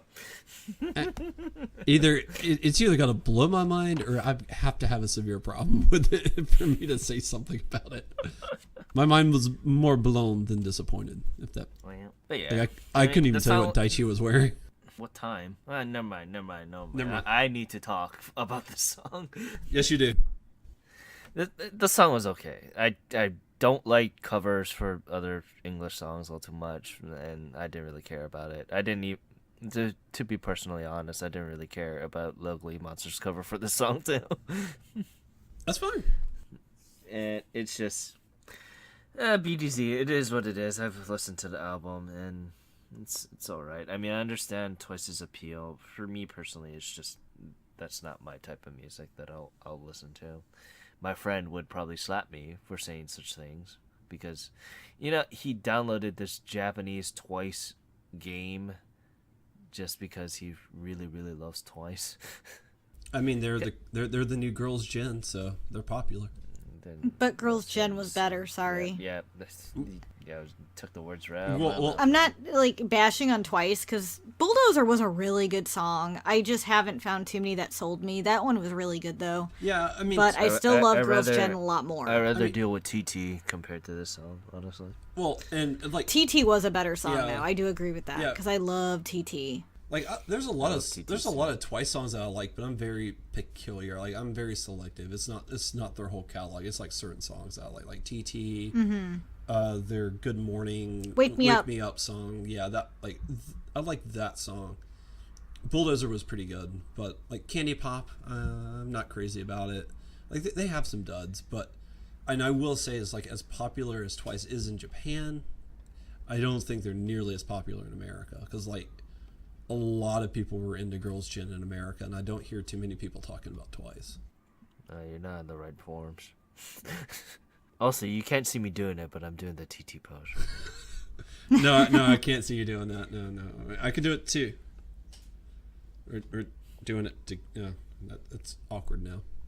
But yeah, continuing on. It is Exile with their special medley. I do like the fact that they did start off with Rising Sun, which was Rising Sun and I think Heads or Tails, was it? Yeah. Heads or tails? Yes, it was Rising Sun and Heads or Tails and Rising. Oh, but they both were magnificent. Yeah, both songs were so good. I think this was also one of my top performances of the whole Kohaku because it was amazing. It's a I mean, the contender. transition from Rising Sun to Heads or Tails.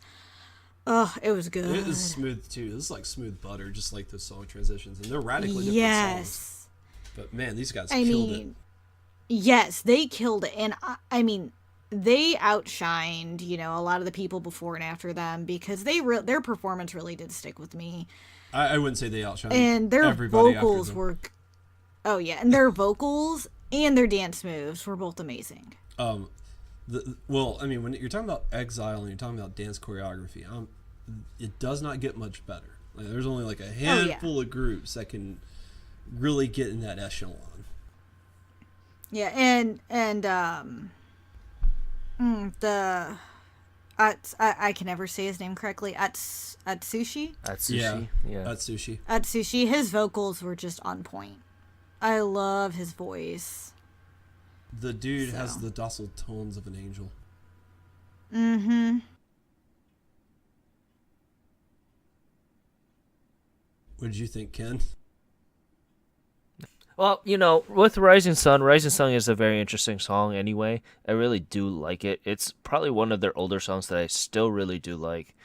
And, this is the first time I've seen Heads or Tails live because they did do the music video for it, but it's, Avex's half a minute thing or minute and a half thing. I hate Yes. they do that. I wonder if they have the full version on Apple Music. Sometimes they do. Don't check now, please. But yeah, it's interesting, nonetheless, and I'm happy that they actually got to be on because they weren't originally on. Oh, were they not originally on? They weren't originally on the list. There's a couple artists that weren't originally on that just randomly appeared. Like, we'll get to it. Continuing on, it is Superfly with Gifts. And how'd you guys like this? It's pretty. So I thought her voice is beautiful as always. I thought it was a really nice, beautiful performance. Yeah, it was like I don't know if there's a whole lot to say about it. It was just pretty. It is a beautiful song, and she did a great job doing it. Other than that, I don't know if there's much to say about it. I mean, with Superfly, her message with this song still is on point, which I just love. So, which I'm very thankful for. Yeah. But yeah, continuing on, it's Daichi Miura with "Be Myself." So, Calvin, what do you have to say about this? It sounds amazing. I literally 3 words. This is my notes. Daichi kills it. That's it. That's all you need to know. I thought you had something to say about his outfit. I just said I didn't even know what he was wearing.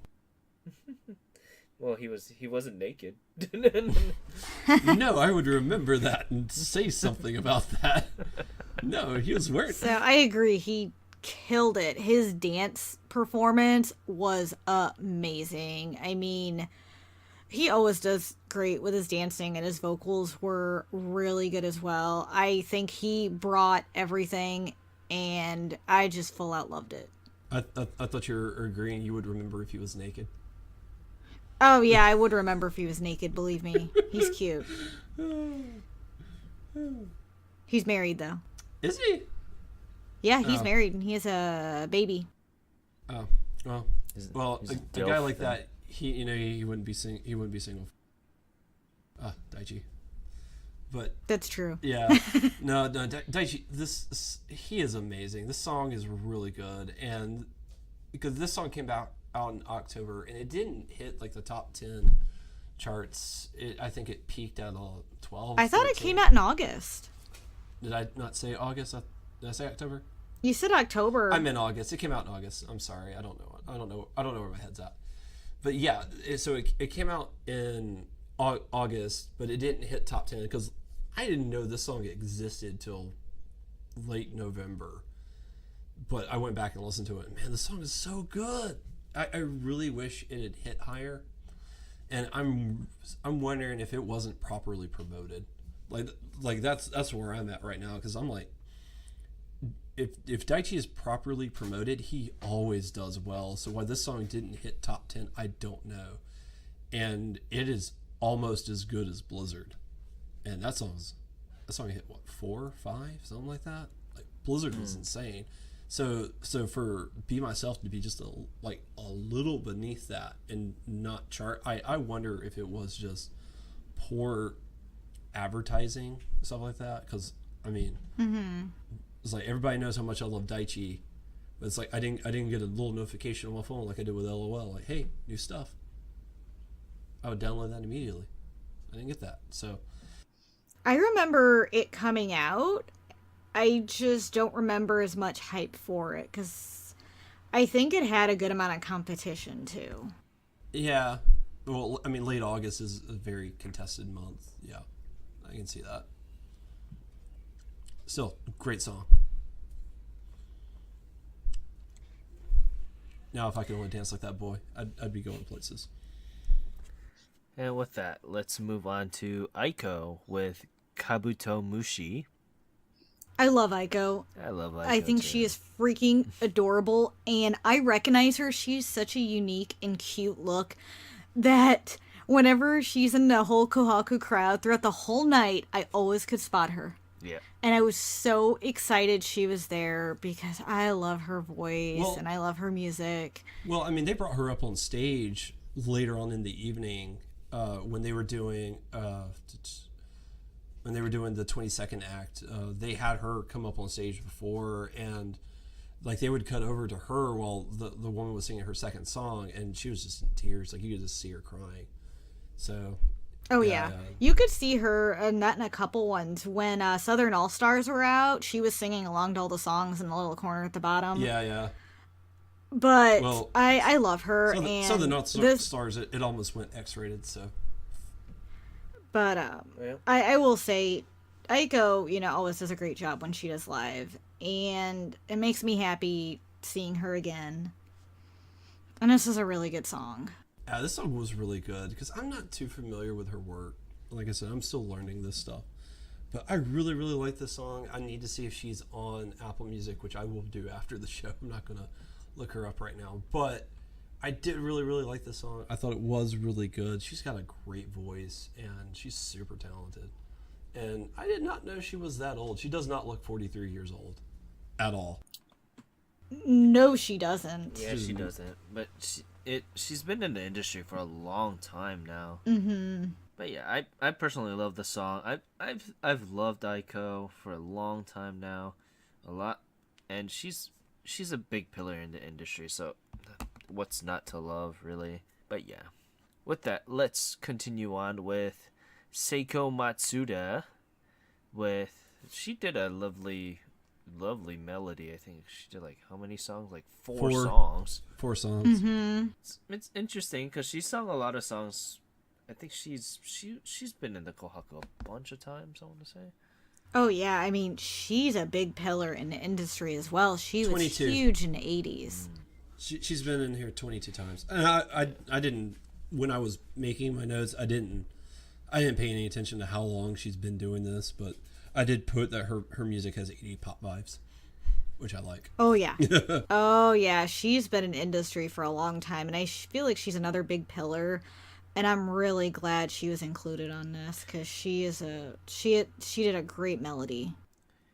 So she is the big reason why idol music kind of took off, honestly, because of her. Yeah, she actually is a huge pillar of that for anything that was idol related, and she's actually the second best selling idol of all time. So. Oh wow. Well, then again, this was like back in, I want to say close to 10 years ago, but she was second of all time. Like, Snap is ahead of her, and Snap's been in the industry for just as long. But, it's good to see a lot of her old songs. I've only recognized, I think, Tengoku no Kiss. That's the only one I fairly much recognize, but everything else is kind of just a blur. Well, I'll say like the first song was the one that really stuck out to me. Not having heard any of her music, like that first song was the one that really just got me. I like the beat of that, and I love the melody. And like it had like just the right amount of like 80s vibe to it. I was like, oh yes, this is where it's at. But yeah, continuing on, it is Kiyoshi Hikawa with Shobu no Hanamichi. Not like how many times I've said this now. We called it, Luna. We called it. Mm-hmm. We did. Because when we did the episode of just breaking down the Kohaku list, the initial list, we knew that he was going to sing the song because of how many times it appeared on the Kohaku. A lot. And wasn't it reappearing in the charts too? Yeah, it appeared in the charts like a handful of times. That's what I meant to say. Oh, yeah. Not the Kohaku. Yeah, I mean, it was just popping up in the charts left and right, so we knew this had to be the one that was going to be sang. Yeah. It's just, it just was like, oh, yeah, he did sing it. When I first saw it, I was like, oh, yeah. And, this is the first time I believe that both of us actually got to hear the entire song. Mm-hmm. Because we only heard snippets of it, if that. And the song itself was okay. I wasn't super crazy about it, but it wasn't bad. But yeah, the flags were cool. With that, let's move on to another special guest that we had was Shino Ringo and Miyamoto Hiroji called The Narrow Way. Is it narrow? Is it though? So, I'm gonna get to you in a second. Hold on. I want to hear Luna's thoughts of this song first. So I didn't really care for this one, actually. Oh, man. I don't think I cared for Miyamoto Hiroji's part, and I think that's what did it for me. Oh, no, totally. Because I told you guys off airs, this is for the listeners. Like, this is the one song I did not like. from beginning to end, and it's solely him. And I know that like she does to do experimental things. I applaud her. Keep doing experimental things, but man, oh god. And I was looking forward to it too because I love Sheena Ringo. So I was a little disappointed, but it just wasn't what I expected. Well, I don't know what I expected, but yeah, but also it felt like she barely sung any of the song. It felt like he was mostly singing, and there were some duetic parts that they did, but man, did he overpower. It's like I don't even know if I. and I think that's what did it for me was because, he took over so much of that you didn't hear much Sheena Ringo, which is what I wanted. Yeah. So I had a lot of disappointment and mixed feelings about this song. It just wasn't my cup of tea. Like if she wants to I do don't know, more Ken, songs. what did you think of this? No. Continue your thought, Gray. Okay, yeah, all I just wanted to say, and I'll be done, is if she wants to continue to do more songs like this, that's fine. And because I do like that she experiments and that she likes to do other things. I genuinely do. It's just this it didn't land, and like he really takes away from this performance, in my opinion. But that's all I have to say.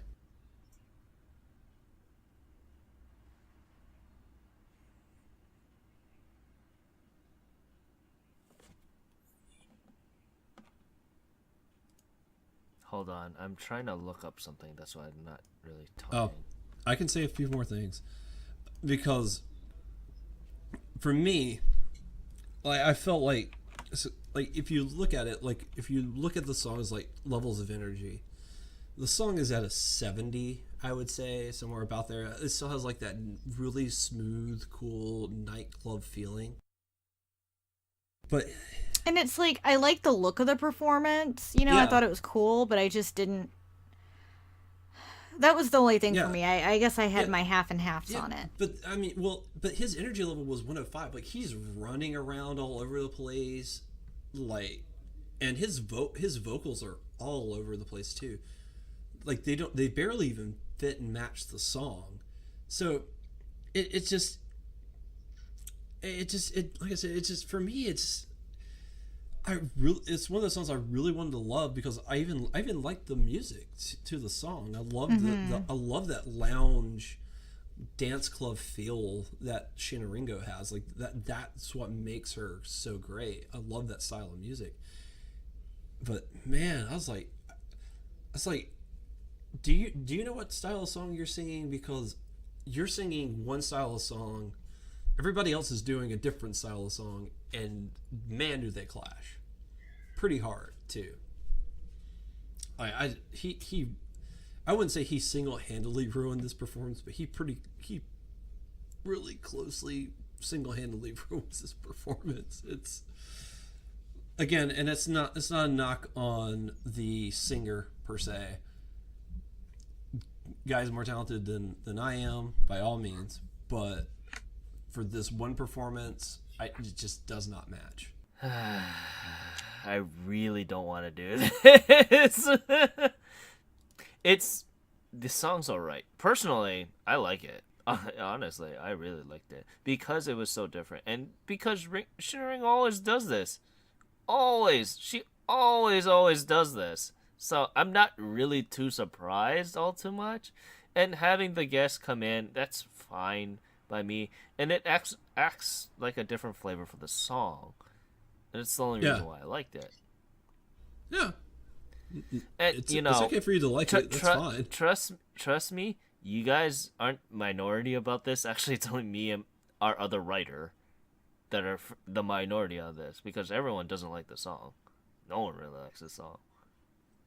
But Sheena Ringo's lately with her songs, it has been hit or misses. The album that she made that came out, it technically bombed.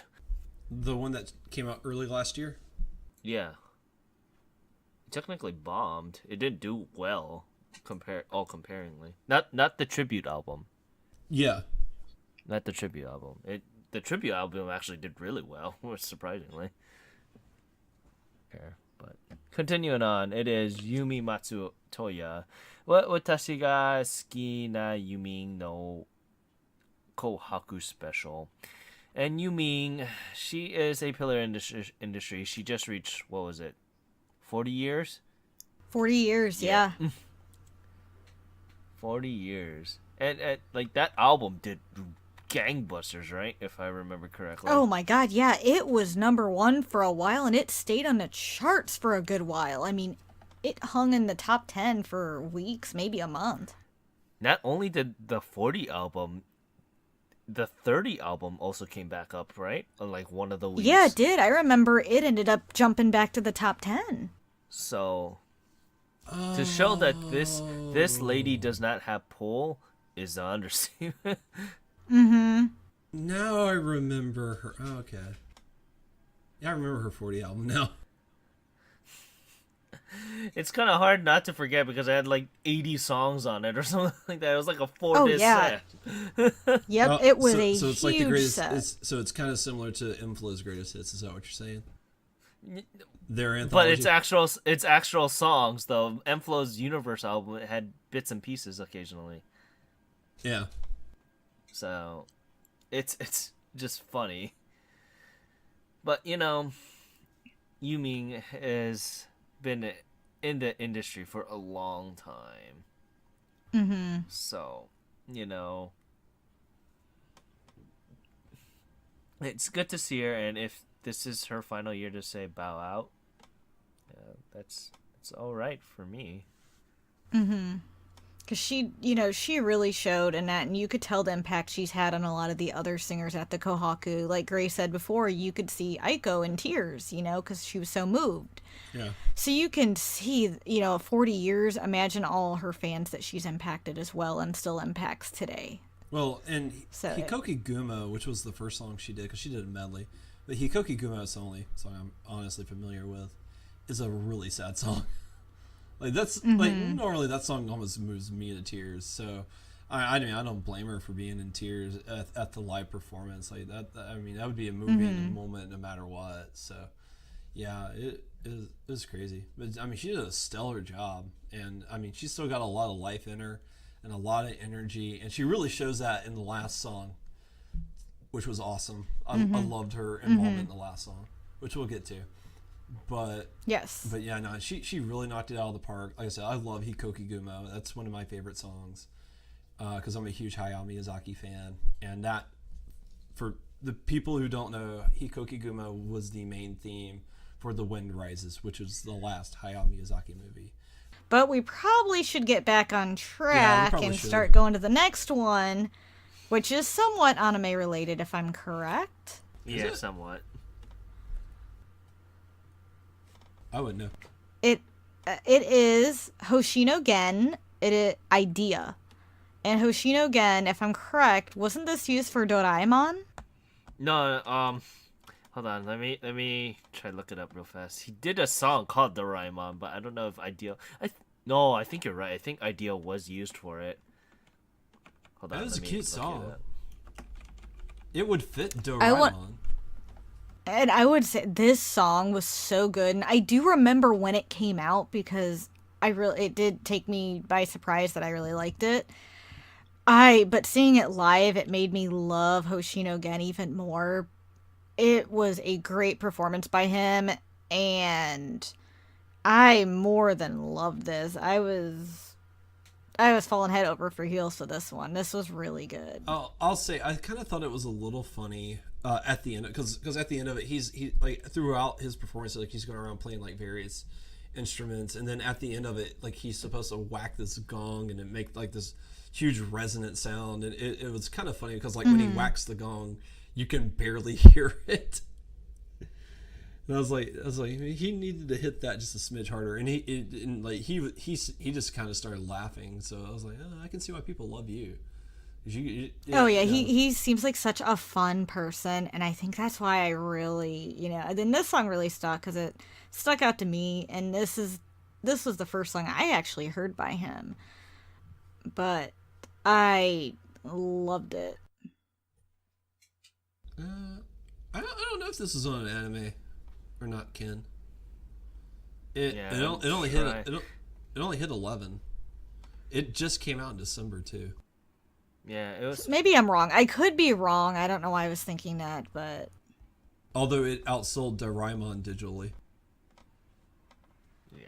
Well, because there was a lot of hype for this song. Because digital on the YouTube, I think it won like some type of award or something. Let me try look it up real fast here. Yeah, no. It apparently it went platinum. It sold 412,000 digital units. Yeah, that sounds about right. It won best art direction for a video. So there's that. You won it for the MTV Movie Awards. It's pretty cool. oh, Is that still a thing in Japan? Yeah. yes. Oh, I know it's still a thing in America, but I always forget. I always forget. It's a big Oh thing. yeah, Japan has one because I used to watch it years ago, and I know they still do it. I just don't have the capability of watching it like I used to. We should start covering that then, because that'd be interesting. Uh, Or I guess it wouldn't be with that response. unless you're gonna edit all that. It can't be any longer than the Kohaku. Well, not only that, it's because It's an award show, so award shows I feel like would be way harder to cover because we might have commentary if something we don't like didn't win. yeah, and we can go on a 2-hour rant about it. Oh yeah, easily, and their outfits too, because if it's Yeah, Calvin. the music awards. I mean, if it's a song you're super familiar with and the routine is not doing anything crazy, you gotta talk about something, and hence the clothing. Or if it's just super flashy and it needs to be talked about. Yeah. Well, he won People's Choice too. Well, anyway. He seems like I mean, a super charismatic guy. Yeah, he is. I'd buy him a drink. He cross dresses, so. Oh, I know that skit earlier we didn't talk about when he cross-dressed, but oh, that skit made me laugh so hard. I was just deeply and that's confused. when I'm like, oh, it's Hoshino again. He's hilarious. I And then was when I just- saw him sing later, I'm like, ooh, I love him even more now. I was just deeply confused because like everybody besides Daichi Miura and the band in the background were all cross dressers, and I was like, wait a second, what's going on here? Well, that's. I could tell it was a comedy skit, but I was just more confused than anything else. Yeah, so I mean, he's been doing that for a while now. I think he's been doing that for at least beginning. I want to say since he started doing that, but he's been in that role for a long time. That's what I usually remember. But yeah, continuing on is actually a surprise entry. It is Kenshi Yonezu. So this was very surprising I don't know because. this song blew up digitally in a huge way. I wasn't too surprised. But yeah, so I mean, and you looked, if you saw his video was extravagant. Well, Oh yeah. they had like 1.5 million candles lit in that thing. And I actually really love Lemon now. I didn't like it when I first heard the song, and I love it now. It's one of those and songs that it really does have to grow on you, I think. And yes. Like a lemon does. And I love that even though it wasn't live, it was such a great video performance. Oh my god. Yeah, because he wasn't added on to about a week and a half before the Kohaku. wow, That's pretty short that notice is too. tight. That is very tight. So like literally, like a lot of them like usually wasn't on there, but somehow they fit him on too.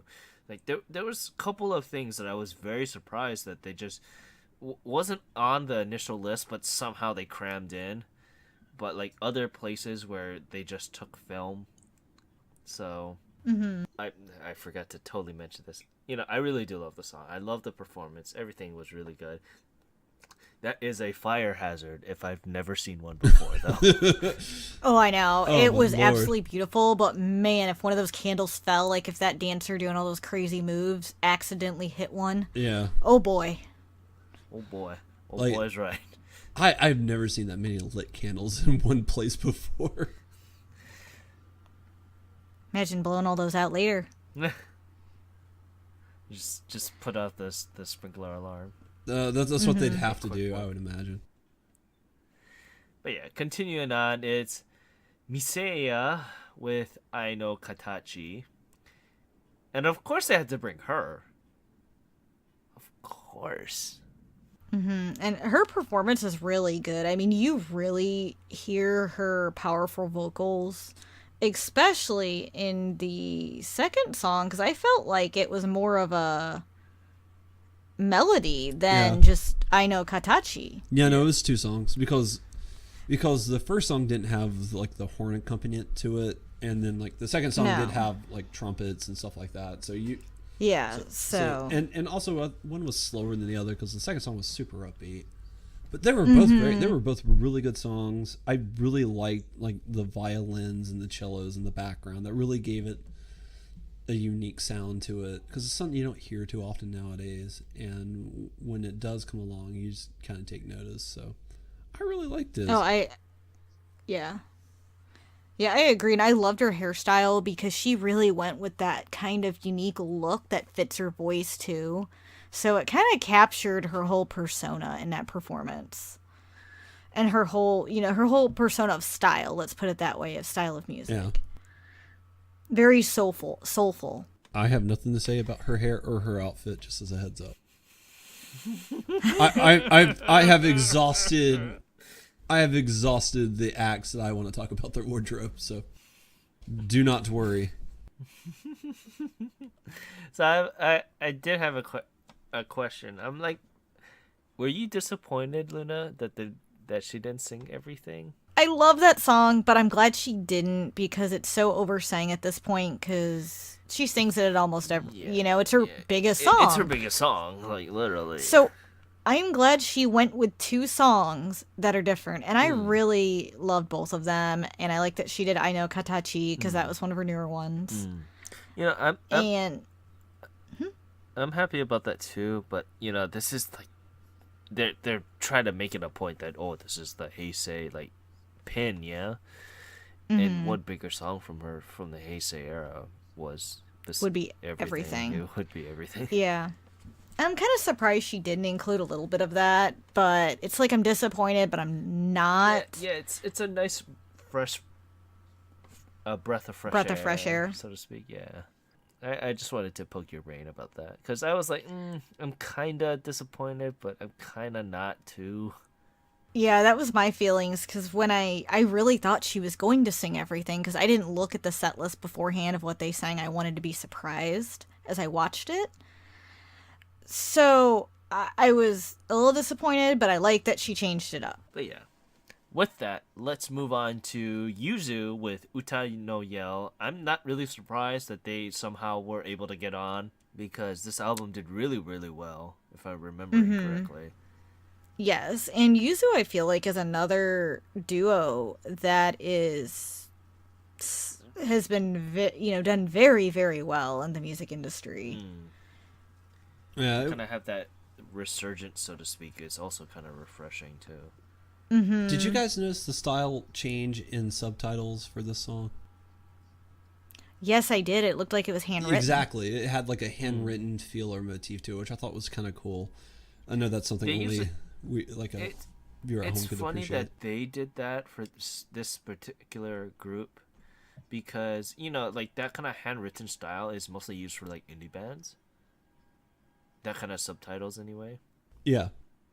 So it's interesting that they did it for them particularly. Maybe because they just had the setup that they had, because it was just like it's a light band with them just strumming away with guitars.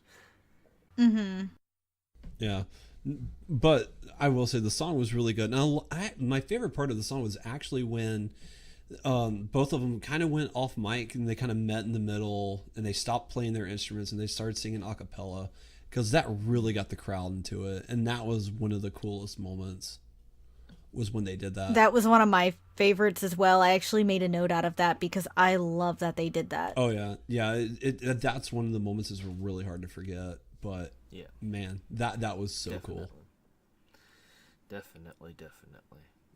It's good to see their resurgence come back because they've been at it for a while, too. It's always good. But yeah, continuing on from Yuzu, it is Ishikawa Sayuri with Amagi Goe, featuring another lovely guitarist. Mm-hmm. This guy made the guitarist made this song for me. Yeah, definitely. Like this, Oh this yeah, dude's amazing. I want to say the guitarist, and I love that they had the traditional instruments as well, such as the shamisen. Yeah, just Yeah. the mixture was Yes, it was amazing. such a good mixture, and it really made their performance stand out with all the instruments they had in there. Yeah, yeah, it definitely gave it a different feel. But again, I'll say like of all the people, like he looked like he was having the most fun, and that's why I loved him so much. It's like you're having a blast, and that's when I'm watching a live performance, like that's what's most important is that the performer's having fun too. Because I mean, if they're miserable on stage, and you're going to be miserable with the audience. So I mean, he really leans into it and just like it just goes full hog, and it's so cool to watch. And for those of you who would like to know who the guitarist is, it is Tomoyasu Hote. I always keep reading that as hotel. I don't know why. But yeah, continuing on, it is finally Arashi with their Kohaku melody. What songs did they sing? They sang Kimi no Uta, which is their biggest song for this past year, and Happiness, which is good because that's probably one of my favorite songs. Mm-hmm. I loved Happiness. I mean, I really liked the other one from this year. Kimi no Uta. Kimi no Kimi Uta. no Sorry, Uta. I don't know why. I just Your song. my brain's Your fried. song. But I love. Your song, Luna. Yes. Your song. But I loved Happiness so much, and seeing them all perform together always makes me happy. I don't know. I'm gonna have to disagree with you a little bit, Luna, because not only was the second song absolutely amazing, but I would say both songs were stunning and really well delivered. The choreography was a little simple, but man, it was so perfect. It was what it needed to be, and it conveyed what they wanted to do. I loved the choreography that they had for it, and their vocals harmonizing were just stunning, amazing. And then you get to Happiness, and like the whole room just explodes. Like honestly, the fact that there was an act after the song, that they had a tough job to overcome, because Happiness almost stole the entire show. Well, Oh yeah, it's I agree. Like Happiness was freaking amazing, and just and Kimi no Uta was really good because of their harmonies, and I felt their harmonies, and it led up to how good Happiness was, and how they were everywhere, and all the crowd, they got everyone going, including all the participants in Yeah. the Kohaku, which made it amazing, and everyone was singing along with them and dancing, and They had it was Yeah, they have an impact, and you can tell they have had a huge impact on a Japanese music industry, and seeing how everyone got into it just showcases that and Oh, yeah. how wonderful they are. and there's a reason for that too. Happiness is probably their most popular song. It's their number one song, like popularity wise. You go all over the place, just the karaoke. It's their number one song, all the time, because just how energetic and just how it uplifts people. It's so good. Do you think they only did the song Happiness because it's the end of the Heisei era? Not only that, but I guess it's to dovetail their 20th year, also. Yeah, that is around the corner. But yeah, continuing on to our final act here, and it is Southern All Stars, which is very, very interesting because it's been, oh goodness, a good long while since Southern All Stars been on. Well, you wouldn't know because they were on the stage for over 10 minutes. Well, that was a long, because when I was watching it, like there was like 12, 13 minutes left of the show, and Arashi had went off. I was like, so what? Like I know like they have one more act, but it's not going to eat up the rest of the runtime. No, it does for the most part. Like there's a Well, they're a big pillar too. I mean, Southern All Stars has been around for so long, and this was a really interesting performance, and it was pretty awesome. I mean, we talked about how Happiness got the whole how it got everybody involved. This got everybody involved times 10. Like the audience Oh, was in. oh my God, yes. And that's why it stood out. I mean, they went all out at the end, and they did it very Oh well. yeah, no, like I said, like having to, like it was really hard to outdo like what Happiness did, and man, they did it. Like by all means, they really succeeded. This was an amazing performance, and the energy the lead singer has, like you wouldn't guess he's as old as he is. I have no idea how old he is, but he looks like an older gentleman. But you wouldn't know by just looking at it on the stage. He had energy, and yeah, everybody got involved, including Yumi Matsutoya, and I loved it at the end when they were doing a little bumping, and yeah, I got a good laugh out of that. Oh yeah, I loved how everyone was involved, and that was just such a neat spectacle. Seeing the crowd, and again, all the participants of the Kohaku singing along with them. And I like also the little bubbles at the bottom and see everyone's reactions, Yeah, and Aiko is just all happy and, singing.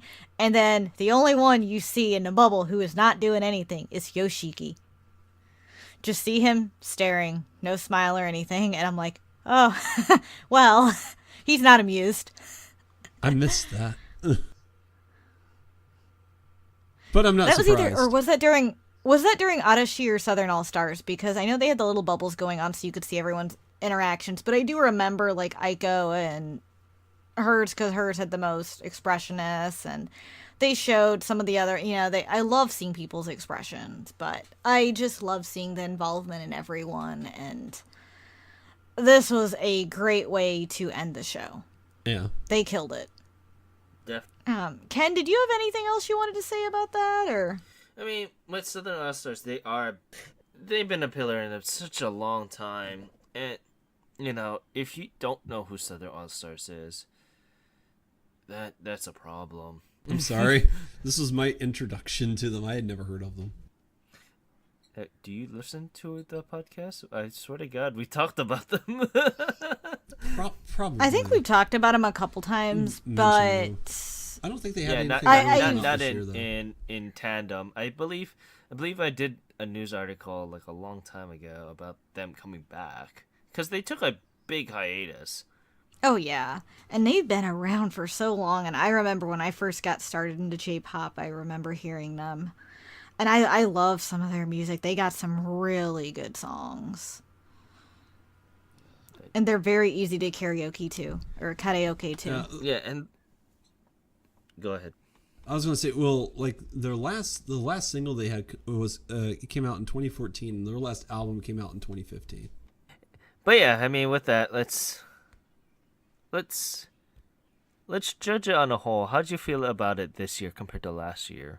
I want to hear your thoughts, Greg, because now that you're a little bit more exposed compared to when we went head first in last year.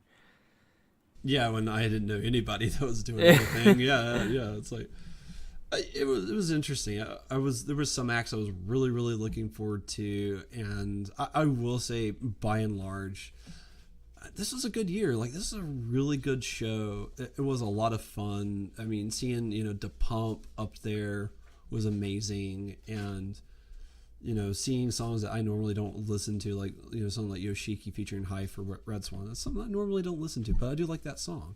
So it was really nice to kind of get that. And I mean, you got some weird things in there like Voltage that just like it's okay. But no, I mean, like I said, there was there was 49 acts. There was only one act I didn't like at all.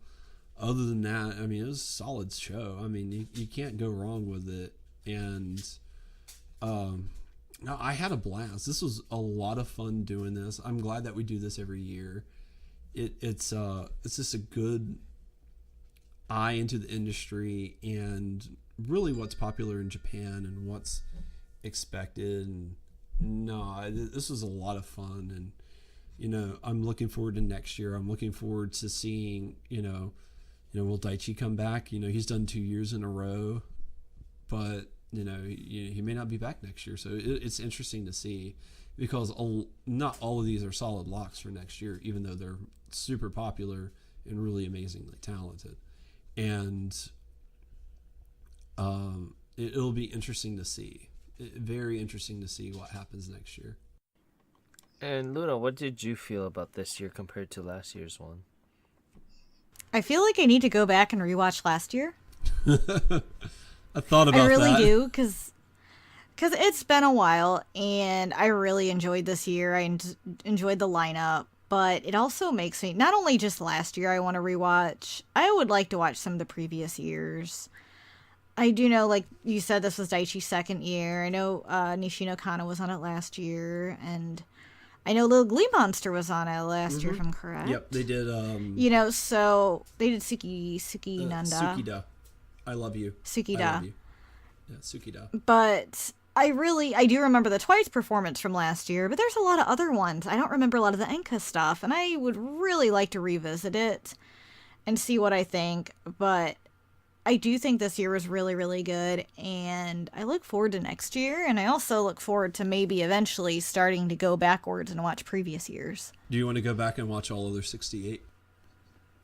Maybe not that many, but a good chunk of them. We physically won't be able to. No, That's true. nonsense. But I'd like Break out to the watch as time many as machine. I would What are be you able doing in your to. life? Just break out the time machine and just go back in And time. not cover them, but just me personally, I would like to go back and watch a lot of other years and see what artists chose and how they grew as an artist and compare it. So Well, it'll also be cool to see how the show has evolved over the years and changed. Because the show that we watched this year was a little It different. changed than the 10 show. years ago. It probably changed 10 years ago with the inclusion of AKB then. Because it was interesting to see what they did beforehand and what they did after idols were formally introduced into the Kohaku. So yeah, that's something I would be very intrigued in seeing and just seeing how it's changed over time. But I'm really excited we do these because we can, watching them gives us a good chance to really see the diversity and what's popular over there. I like seeing the crowd's reactions, and I also love seeing all the participants together under one roof and them interacting. Yeah, and Something you don't see very often in industry among everyone is different labels. well, so. and even though they're competing, there is a competition going on. It's all playful fun. I mean, they're all there to have a good time. This isn't like it's a you get this award or what. No, I mean, like, they're all there, they're having a good time, they're ringing in the new year and they're celebrating. I mean, like, when you see every time you saw like Daichi Miura, from the comedy skit that he was in to his on stage performance to his involvement in the last song, like, the man had a smile across his face as from ear to ear literally the entire time. And outside of apparently Yoshiki, everyone was like that. Yeah, Kano was probably a little tired, but other than that, like, everybody was having a ball. And it just goes to show that, they're there for fun. And again, that's why I like these performances, is because, like, that's what I like to see. I like to see the artists have fun. I like to see them enjoy their craft and what they do. And I always hate it when it's like, they're out there and it's begrudging and no, let them go out there and have fun, and this is what they do. And yeah, I mean, they put on a spectacle. I mean, they had some really and I know there's a huge timing that they have to hit. Like, that show is incredibly well timed. And I will say the segment where the TV guy was super large creeped me out.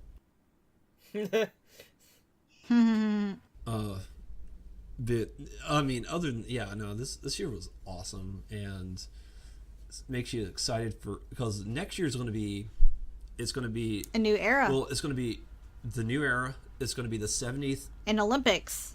It's going to be a new era. It's going to be the 70th program, and it's going to be the Olympics. So next year is going to be huge. 5 hours. Good. No, well, I mean, last year's was 4.5 hours. This one was 4.5 hours. I think they're going to keep the time, but you're going to see a lot more glitter. You're going to see a lot more confetti and a lot more explosions. No one gets a pee break. 5 hours. I want to thank you guys once again for listening to our very extra long episode. We've been doing a lot of those lately. Yeah, I want to thank you guys. very, very much. You can find us at all the lovely little things at Twitter and Instagram at ongakudu. You can find us at our site ongakudu.com. You can find our affiliates. Koryu Hunter, he is a Japanese Twitch streamer, and our personal mailbox, you can find him at twitch.tv/Koryu Hunter, KYORYUHUNTER. You can also find Timbertaff, he's another affiliate of ours. He does Twitch streaming and a singer in his own right. You can check him out at twitch.tv/Timbertaft, TIMBERTAFT. And if you want to listen to me rant about games, you can listen to me on Podosaurus. It is pretty much like Ongakudu with a lot more off the rails talk and about video games.